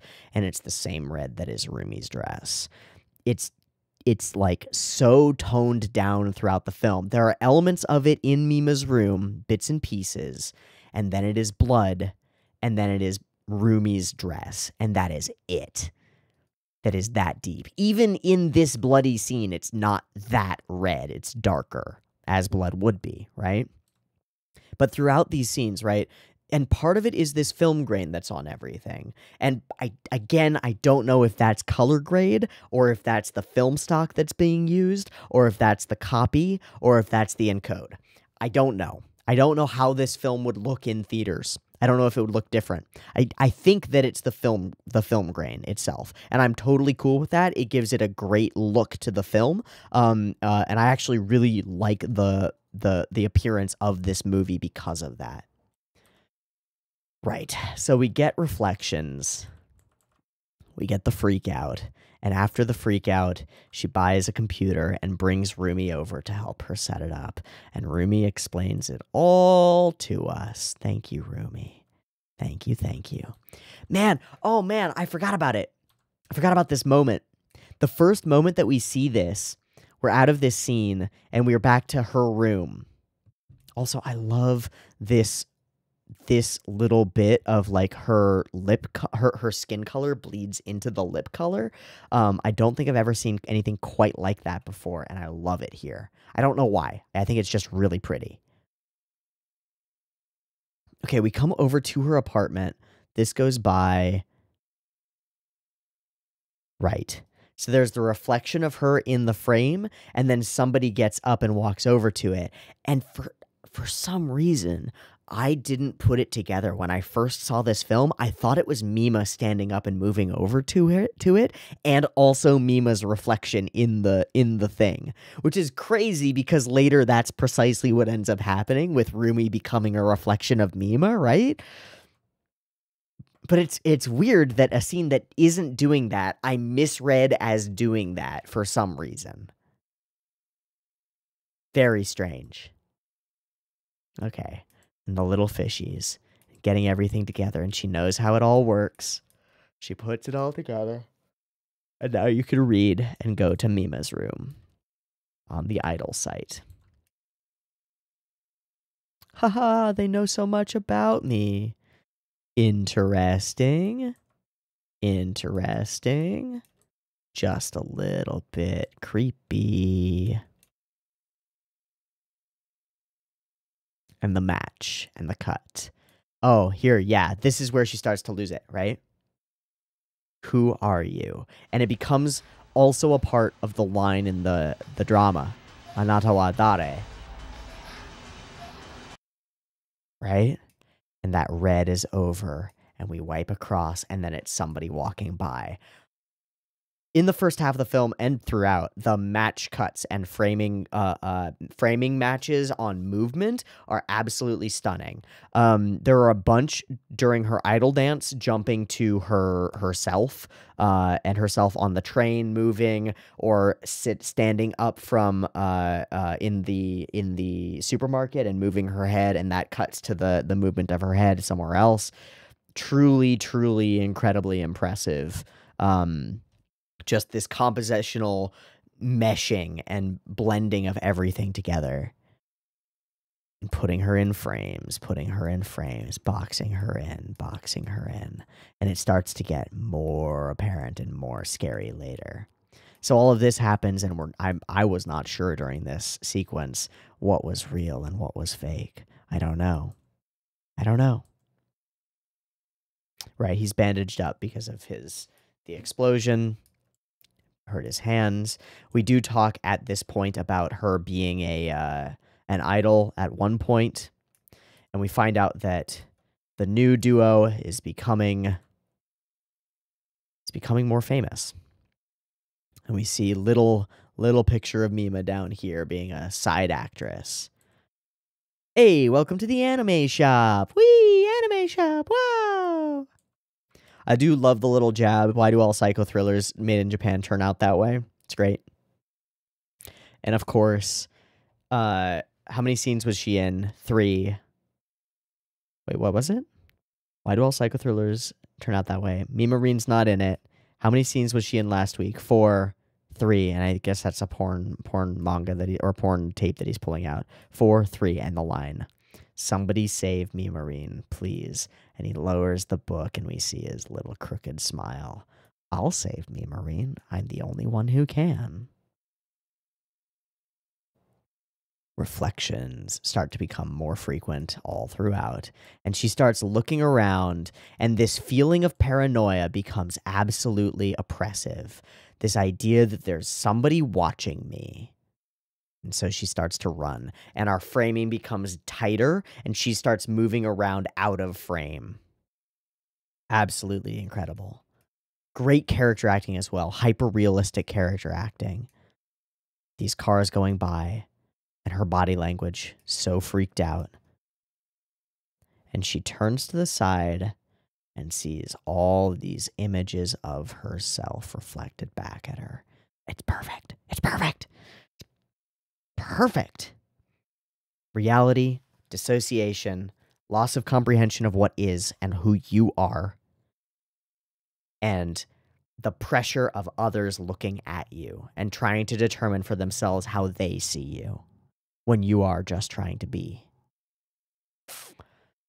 Ooh, it's interesting. I relate to a lot of the things in this movie deeply. Just the idea of people with cameras watching you. Just that idea. Taking home their own images, their own feeling, their own idea of who and what you are based on your appearance to them. It's a little scary, isn't it? Just a little scary. And then if you put yourself out there into the world so that thousands of people can see you, those thousands of people all have a different perspective on who you are. And some of them might have a very strange perspective of who you are. And they might have a desire to hold you in their hand, an idea of you. And they might have a desire to not let that idea change. And that's exactly what happens here. I don't know why this poster is up there, but we start dissociating here. And it starts happening as we're around Rumi, right? She's a part of the group, congratulating them, drinking with them. But she's not. She's right there. What's going on? Something is wrong. Something is weird. Something is not right here. And then we get this scene as she's walking down a street, and this guy is like, do you want to be an actress? And then we cut out, and it's not real. She's acting in roles while acting in roles, and we have no way of determining which is which. It all starts falling apart. And he's filming as well, taking home his own impression of what's going on. Really crazy, my man. So then we set up the rape scene. And I'm going to have to skip over a lot of the rape scene because I can't show it. Actually, there isn't any specific nudity in the rape scene, is there? It's still hard to fucking look at. God damn, Satoshi Kon, it is hard to look at. It is horrifying. And it is the divergence point, both for the character that Mima plays in the show and for the real Mima, and as far as I can tell, for Rumi's fantasy version of Mima. But Rumi is desperate to prevent this. It's our job to protect the celebrities in the agency. I'm not okay with this. Please think it out. Please, your image. It's not as if I'm really getting raped. I will do it. And then we get the first image, right? The first time reflection that's different. I absolutely refuse to do it. Another self within yourself, an idealized version of your past, who will refuse what you cannot, who does not want to change. And we come back to the psychology here. And the idea that's present a little bit later, that it's only our continuity of contiguous memories that is our idea that our self is consistent. And I think it's an accurate idea to some extent. Obviously, there is some physical embodied presence that is you, that remains you through time, and there is some emotional and psychological set of ways of interpreting things and ways of acting about those interpretations that is you as well. But I think it's not false to say that your memories are the thing that embodies identity, because they are where you came from and they determine where you go next. If you wipe those memories, there is still your ability to respond to stimulus in certain ways, but your identity is those memories. And if you detach yourself from all the memories of the past, you can almost think of all those memories of the past as being one identity, and the new self that you've created, insofar as you've actually detached it from them, being your current self. So this one unhinged, unchained, grounded self can be arguing with that self of memories. And that seems to be what's going on here with Mima. As some really creepy shit happens. But that idle part of her, in an innocent way, starts to disagree with her, and her reflection starts speaking without her consent. And he stands watching. The insertion of that character throughout these scenes, just being present, is really great, and it's also a fantastic red herring to keep us looking out for the creepy stalker man when Rumi flies under the radar. It's really clever.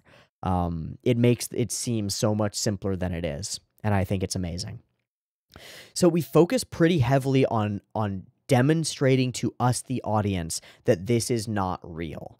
And yet, once the cameras start rolling and they start acting, it feels fucking real. It is really an unsettling scene.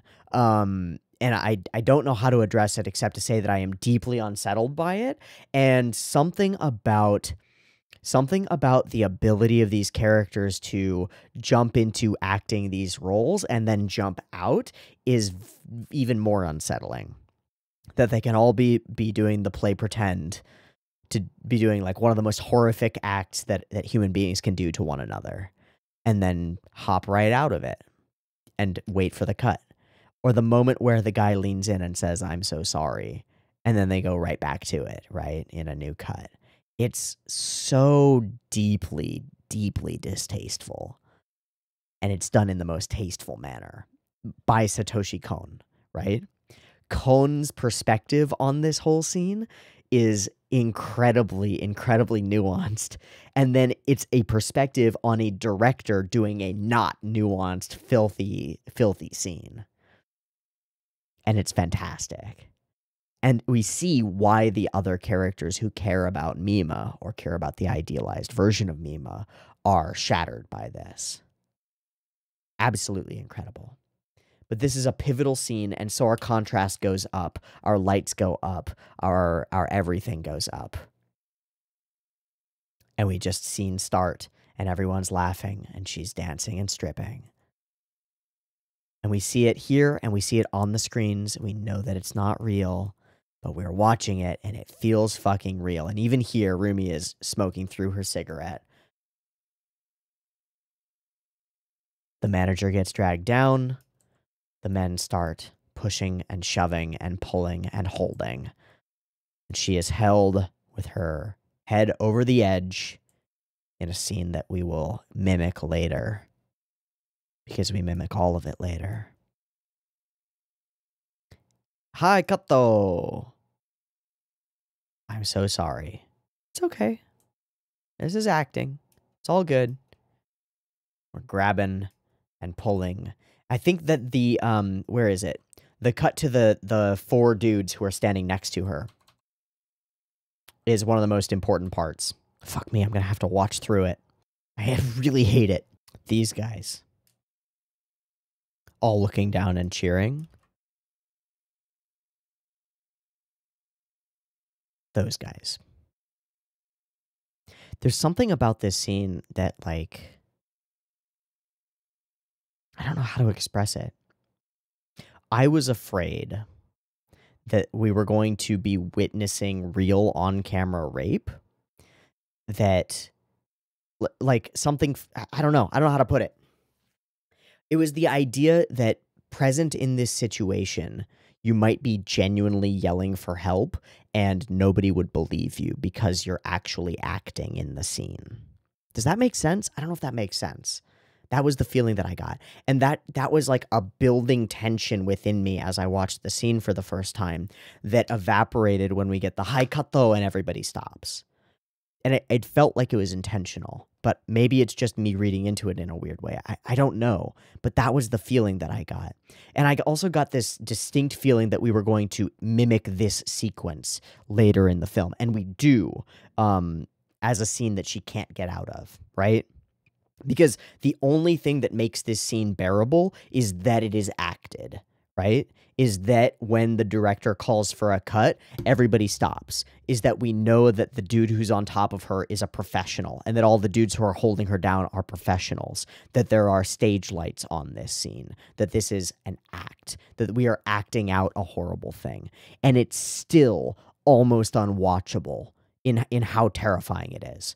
It is still almost unwatchable. It is almost unbearable. But the only thing that makes it bearable is that knowledge that we are very, very specifically shown throughout the course of the scene that the cameras are rolling and that everything that's going on is escapable, that it can be stopped, that this is not real, that it's all fake. But we're doing that at the same time that we're tearing down this vision of reality, right? This groundedness, this ability to know what is real and what isn't. We're tearing that apart at the same time that we're doing this scene. So it freaks me out a little bit. It freaks me out a lot. It's freaky. It's a really scary scene. So we once again from the top, we do this full rape with characters blocking certain bits, and we watch as Rumi falls apart and cannot take it. She can't put that together. She can't see that this isn't real. And even if she can't, it's understandable why she would run off, which makes her the perfect reveal. I don't mention this in the initial discussion, but I think it's super important to note that Mima's costume during this entire scene looks very, very similar to her costume on stage. So while Rumi is watching Mima's image disappear and we are destroying that person who was that idol and that ideal, we are actually watching that character be raped by a bunch of people. And yeah, that works. Good job, Satoshi. And we flash to a cheering audience. Lights all over. And Mimarine is dead. This is her end. This is her last performance on stage. And this is going to be Mima grieving for herself. And we sit alone in the dressing room after the scene is done. And it's all done. Rumi had something to do, somewhere to go. We return home, and all the little fishies are dead. I don't quite understand this.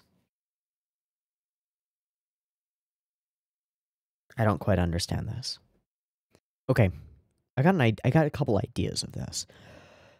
So one idea of the fish, for me, is that this group of fish, because we have fish later, and the fish that are later have some pretty clear, like, symbolism to them. But, and we see them just a moment later, that there are two that are alive, right? But my first idea about this big group of fish is that they are representative to some extent.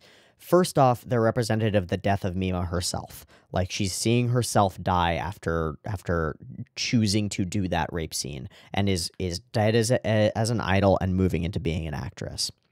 The other idea that I have present here is that the fish are representative of her fans, her idol fans. She has to come and give them something every day, or they die, right? Or they fall away from her. And she hasn't been feeding her idol fans, and so the idol fish are dead, right? Does that make sense? I think that makes some level of symbolic sense here. Regardless, the sight of her dead fish throws her into an absolute rampage. She freaks the fuck out watching these fish in front of her. And there's so much emphasis on this scene, the framing of it, of her face, the plants around, the fish floating in front of her, and the terror that widens in her eyes. And then she falls apart and starts throwing things around her room and destroying things. And it's the beginning of her true break, right? And at some point, she looks up to see herself in the mirror or in the computer screen, and it flashes away. And now our battle begins.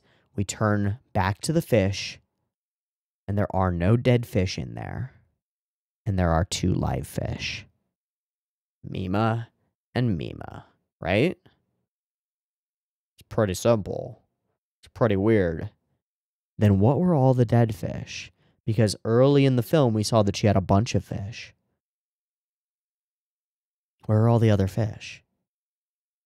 And my question, beyond where are all the other fish, is did Rumi come and take her fish and put them in Mima's room? Because there are fish in Mima's room later. Anyway, that's not spooky at all. So we see Mimania in his creepy Mima world, loving his Mima. And she's doing all these different interviews, and he's tearing them up. He's absolutely freaked out by this. He's just in shock standing there. Red becomes more apparent and more everything as she starts to fall apart, and as the crowd of cheering Mimarine fans does stuff, and that's all right. I'm here, the real you. Now we fight. Now we battle. And she creepily, just an image that is untouchable, jumps from lights to lights to lights and floats away down the street, leaving us behind. This whole sequence with the parking garage is an absolute masterclass in creepy framing. I don't know how to put it other than that. The slow pans across things, all of the foreground objects that block off large portions of the background where people could be hiding, the sound in the background, which happens a little bit later. Backing up to the elevator, having it open to see just the boombox going too hard with red that is too bright. Almost as though the boombox is sunk into a pool of blood, right? And we let the door open, and he is nothing but a corpse, making the floor even more red with a reflection. And then the creepiness just continues. I love this little moment where the little thing is going wee woo, and it's fake. It's a kid's thing. Good. Every crowd becomes creepy because we're looking for this guy, right? It's incredible. It's incredible. The reflection, and she looks past, and we see Mima in the audience. Hi. Samamiro. She gets out and is almost hit by a car or something. They're talking shit. And here we get the photography, which I will have to skip over because it is nudity. But the idea that she's letting herself become swept away by what is expected and desired of others is the deep and important thing here, I think. But we also start fully dissociating because we get these two different characters talking two different things, and we get the fake Mima up on stage, which she is not doing. That is fully a hallucination by him, right? So Mimania and Rumi and Mima share some level of this weird hallucination. But Rumi identifies with it. And I think at some point Rumi meets with Mimania and is the one who is with him in his room at the one point that he's with Mima in his room. I think that's Rumi. But I don't know. Her room has become a mess, and I love this as emblematic of her internal mental state because I think it's absolutely accurate. I think that when people, because it happens to me, so maybe I'm overgeneralizing, but I think that how you keep your room is, and the place where you stay and your belongings is a pretty clear-cut reflection of how your internal order, whether it's consistent and whether it's ordered inside. And I understand that people vary widely in their ability and desire to keep things relatively organized, but I think that it's definitely a truth that as things fall apart, and as your mental state falls apart, your ability to take care of the things around you and keep them in order also falls apart. This feels like just an absolutely iconic shot to me. nude in the bath, clutching herself, head underwater, almost as though she's trying to drown out everything outside of her and be as isolated and like in a fetal position as possible. Bastards. Oh, I have to cut. And he buys them all. He's obsessively trying to remove the image of Mima as nude from the world, but he's also obsessed with holding it himself, right? It's both. I think if you want to, you can read into this as simultaneous perversion and sexualization of an actress or someone who is famous, along with a self-hatred of that perversion or that sexual desire. We don't get a lot of detail on Mimania, except that he's kind of fucked up and willing to kill for it. So I don't think it's a stretch to say that he maybe is trying to hold all of Mima to himself and prevent anyone else from seeing what he sees as her shame, but I think he's also titillated by it. I think he's also turned on by it. Again, this is reading into the character, but I think it's a real phenomenon, and given the number of like real phenomenon that this film puts its finger right on, I think that it's not a stretch to say that perhaps Mimania's actions here are indicative of this lust, love, infatuation with this idea of Mima, and he simultaneously enjoys the pornography of her while feeling like there's a moral wrong with that image of her. But it's hard to say. And so he goes onto the blog, and I'm not sure whether he writes the blog. I think Rumi writes the daily blog, and Mimania emails back and forth with Rumi. And it is set up earlier that there is somebody emailing as Mimarine. Right. And so they have that conversation. I will protect you, the real Mimarine. I trust you, Mimania-san. And they all talk together. That imposter who is the real person trying to break away from this image. But it's the image that talks to him. It's all the images from before. So I'll get rid of her. Simple. And we have Mima in here telling him you're the only one I can depend on. And I don't know, because I guess he's emailing back and forth with Rumi at this point. So maybe she's not physically present in Mimania's room right now. That's the idea that I get. But he sees the hallucination of her regardless. We have this scene. Well, it's absolutely striking to me that we jump into a totally different form of visual storytelling. Like it is in this moment, it is distinct enough for me to know that we are on set. And like we're looking through the cameras on set versus Satoshi Kon's cameras. That's incredible. That pan right there feels like a scene out of Patlabor 2. As does this framing here, but it's a little bit simpler. It's a little bit just okay. It's not as good as Satoshi Kon's actual framing. Okay, so we create illusions within ourselves, and those illusions tell us that we have only one fixed persona. But what we really are is a continuous stream of memories. Right. I'm scared that my other self will do something that I don't know about. And she says, don't worry, illusions can't hurt people, right? There is no way illusions can come to life. Oh, but there is if you believe hard enough. And then she freaks out, and we cut, and we have to remake the scene. And he's there, and he's gone, and we don't know what's real.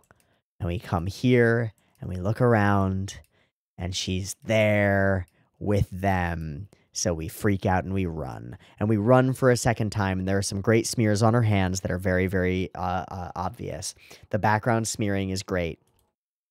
And then it is this, we got this punch zoom in and out on this whole sequence that is taking it to an absolute next level. When we had the running scene before, it was just the close crop. Now it's the close crop, the fact that she's moving in and out of frame, and we're punch zooming in and out. While chasing this version of herself that skips away untouchably down the hallway. An idea, not a reality. And we cannot hold on to anything else. We just follow it. So I thought this scene was impressive, just the character acting in it and the framing and the shot, and then we cut to a full background animated scene a moment later. That is maybe the most amazing shot in the film, technically.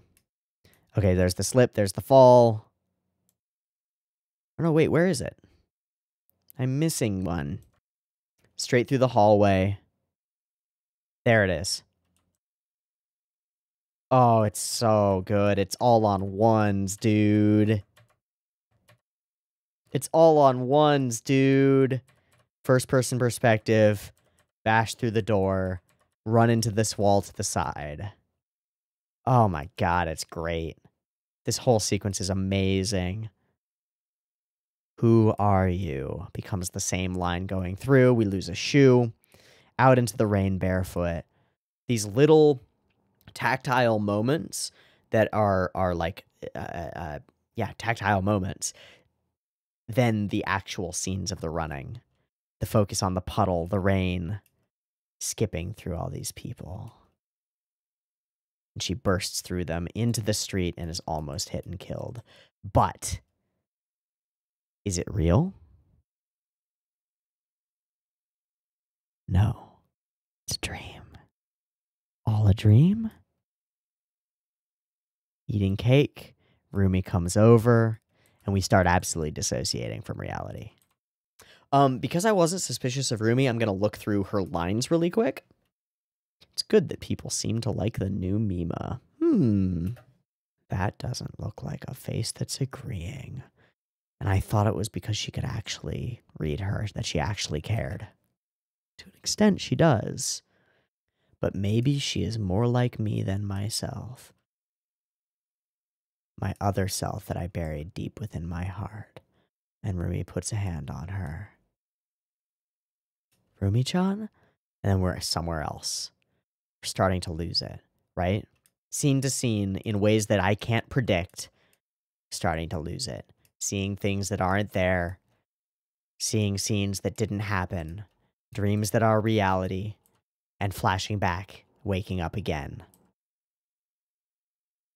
A day later, somewhere else, I was here yesterday too, and she's freaked out so much that she shatters the cup and cuts her hands, right? Which is crucial for later.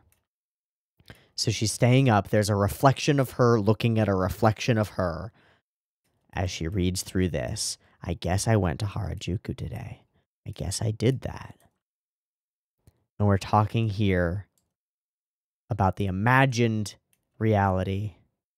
And he's watching that big body pizza. And it's implied that this could be Mima because of the figure and not the guy, not Mimania. But we get a horrifying stabby stab, chase, stab, stab. And I think the actual takeaway is that this is Rumi making this kill. I think, but I'm not sure. We get this scene of this figure chopping down as the exact same thing occurs in the TV series that she's in. And we look up and it is Mima cutting down on him. All because of the nudity. I have to cut those.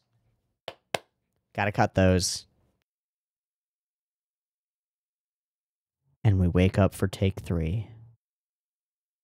Having dreamed that dream, presumably. And thus looking at her hands and wondering whether the blood on them is real. And it is, because she shattered that teacup, right? We get the call, find that he's dead. Look in the closet. The bag that she presumably went shopping for is in there, filled with the clothes of the person from Big Body Pizza who murdered the guy. So Rumi came back and put those clothes here, right? And then there's the moment that she rushes to the door and it slams open. And it's absolutely terrifying because I thought that it was going to be Me-Mania at the door. Boom, shock. But it's reporters. Again, people looking at you, getting an idea, putting a perspective on everything. And so we relive the sequence in acting. And you don't have to fucking pretend because it's all real. And she wakes up in her bed once more. And what is going on? What is real? What is fake? I don't know. She doesn't know either. And she turns around and in her room is this person. Because we're not in her room. We're talking through dissociative identity. And we do this whole scene and she's saying things that aren't what's being said, and then we run it back, and it's actually just part of the show, and it's absolutely incredible. And we did the whole thing, but it's not fucking over yet because she's not okay. So she wanders off, and he is there. And she believes her to say illusions can't be real, and this illusion is fucking real, my dude. It's absolutely exactly here, and we are in it now. This is really, truly happening. You didn't know that I was me, and so you're not the real me. I have to cut this. Incredibly tense fight sequence. Deeply scary. Absolutely brutal. Super duper rough. And a complete repeat of the the whole acted out rape sequence, which is a great setup payoff. And she whacks him straight in the eye, and he falls over dead. But there's no blood bleeding out of him, and his eye is not caved in, right? And we cut out, and it's all an act, but it's not. That's delusion. And Rumi pulls us aside. I was looking all over for you, and everything is bathed in that color of red. Oh, the color is so great. Because it wasn't you, it was her, right? And Rumi asks if you're all right. And in this moment, it's hard to distinguish them from one another. So, I'm taking you to Mima's room. And because of the phrasing in Japanese, Mima no heya,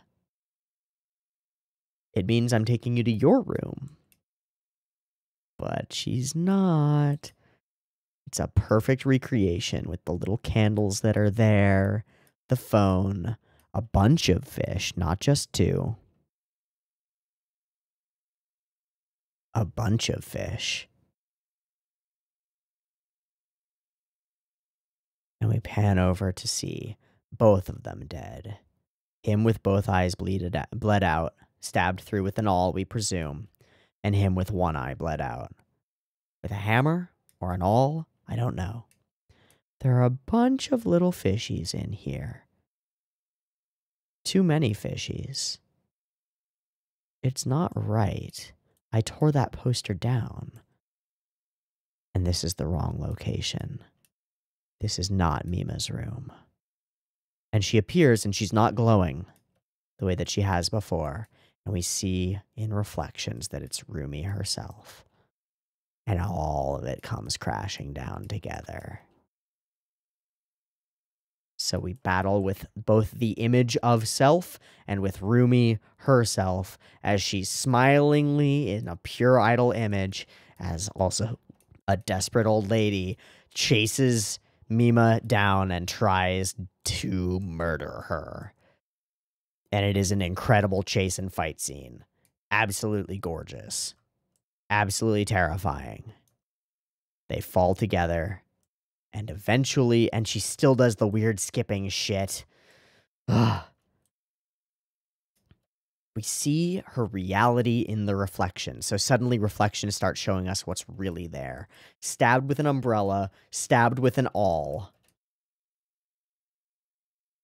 We pull off the wig, and she is freaked. She is desperate to chase down this part of the image. And she cuts herself there. The reflection shatters. And she saves Rumi. Makes that choice. And we epilogue out with Rumi crazy and Mima famous. No, I'm real. And we don't know what to believe. Fuck, dude.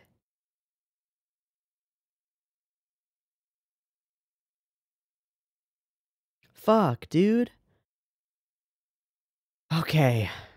So the fish are really important. We can actually genuinely track Rumi throughout and track her mental state. The portion where we lose track of self for Mima as she's waking up over that like 3-day span, waking up and having scenes that are on set and then not on set, and she's dissociating completely and she's losing track of her identity, whether she's the person in the drama or she's the idol version of herself or she's her real self. She doesn't know which is which. I think that whole sequence is some of the best filmmaking that I've ever seen in terms of flow and how it's put together.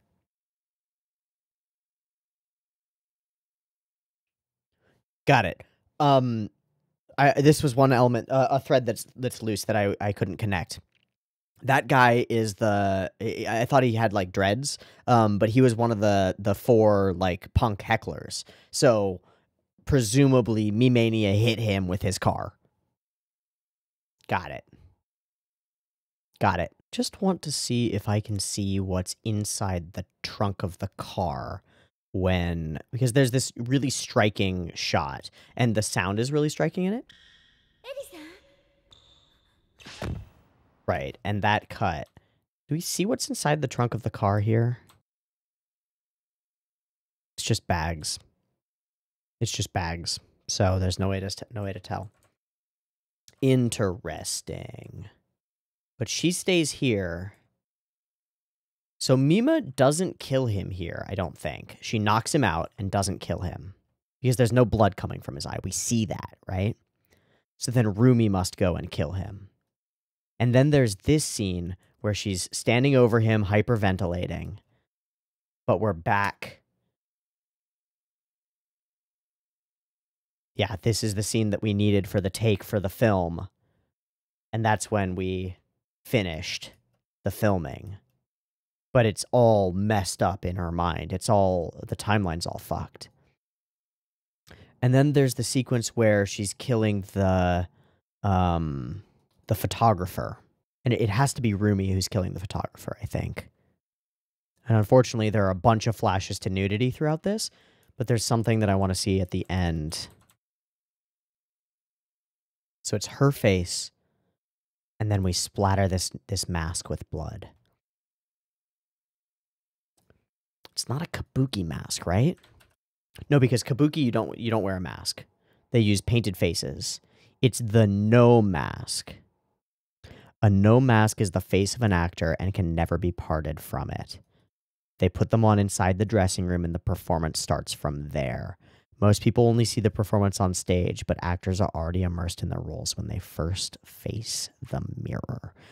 Great line to pull up as the first line that comes up when you Google no mask. That is a perfect chunk of symbolism from Satoshi Kon here. A single mask that you put on. And it's perfect for the idol version of Mima that we see at the end, who is Rumi. Because when she's in idol mode, she has just this one smiling expression.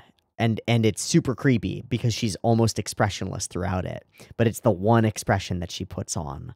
It's her identity while wearing that mask, while Rumi is wearing that mask. And we see it falls apart every time that we see her in reflections, and we can see the reality of Rumi, who is like running like fucking mad and breathing heavily, but the expression of her idol form, the mask that she thinks she's wearing, the appearance that she believes she's presenting to an audience that doesn't exist, is perfect and pristine and completely like unmoving.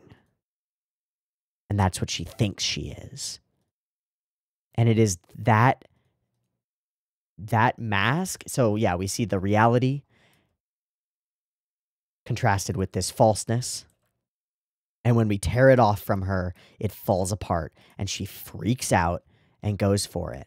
But it is still that same unchanging expression that she sees looking back at her in the mirror, shattered into multiple pieces because it's not real, but it's that one expression, wearing a mask. It's also, when we first start talking in the drama that they're filming, there's this idea of the bad guy wanting to peel the skin off of the people that he kills and become them, right? And it turns out to be exactly what it is.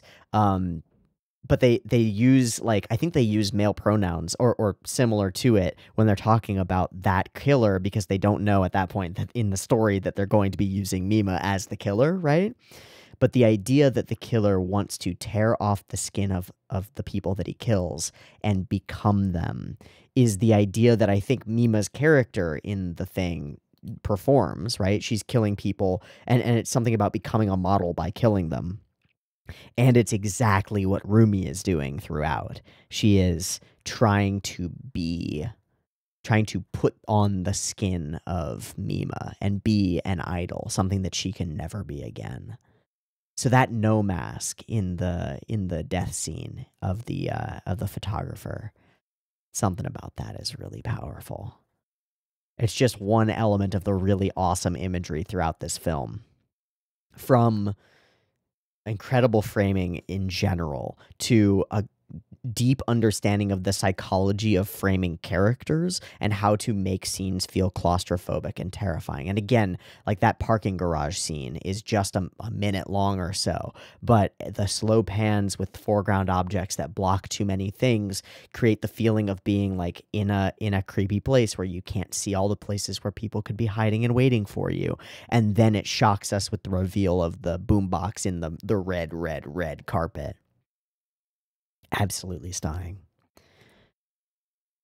The way this film plays with reality, the way that Satoshi Kon plays with my mind over the course of the film, and the way the characters' own minds and their dissolution are expressed through cinematography is next level. It's unlike anything else.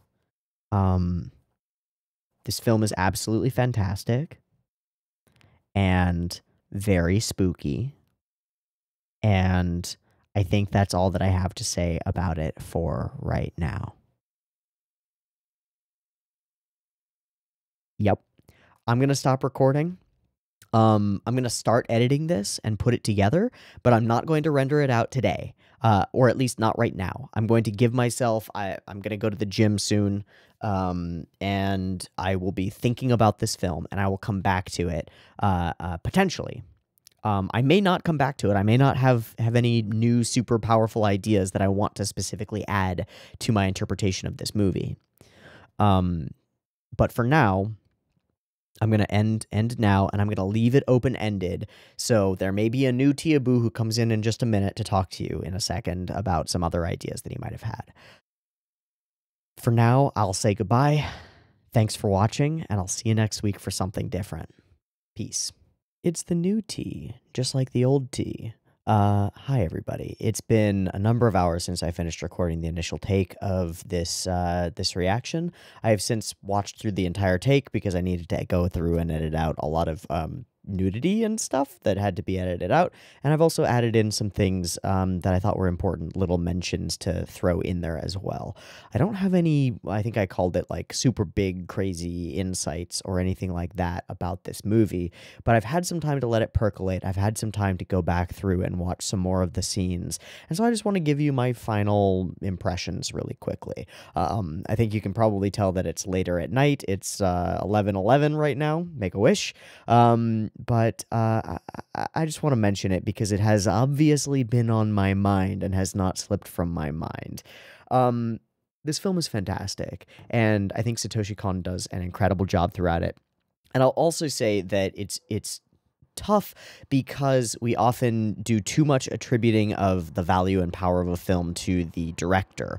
But I think when it comes to Satoshi Kon films, he is one of the few animation directors that we can truly call an auteur and say that all of his works have a vibe and a style to them that is his and his alone.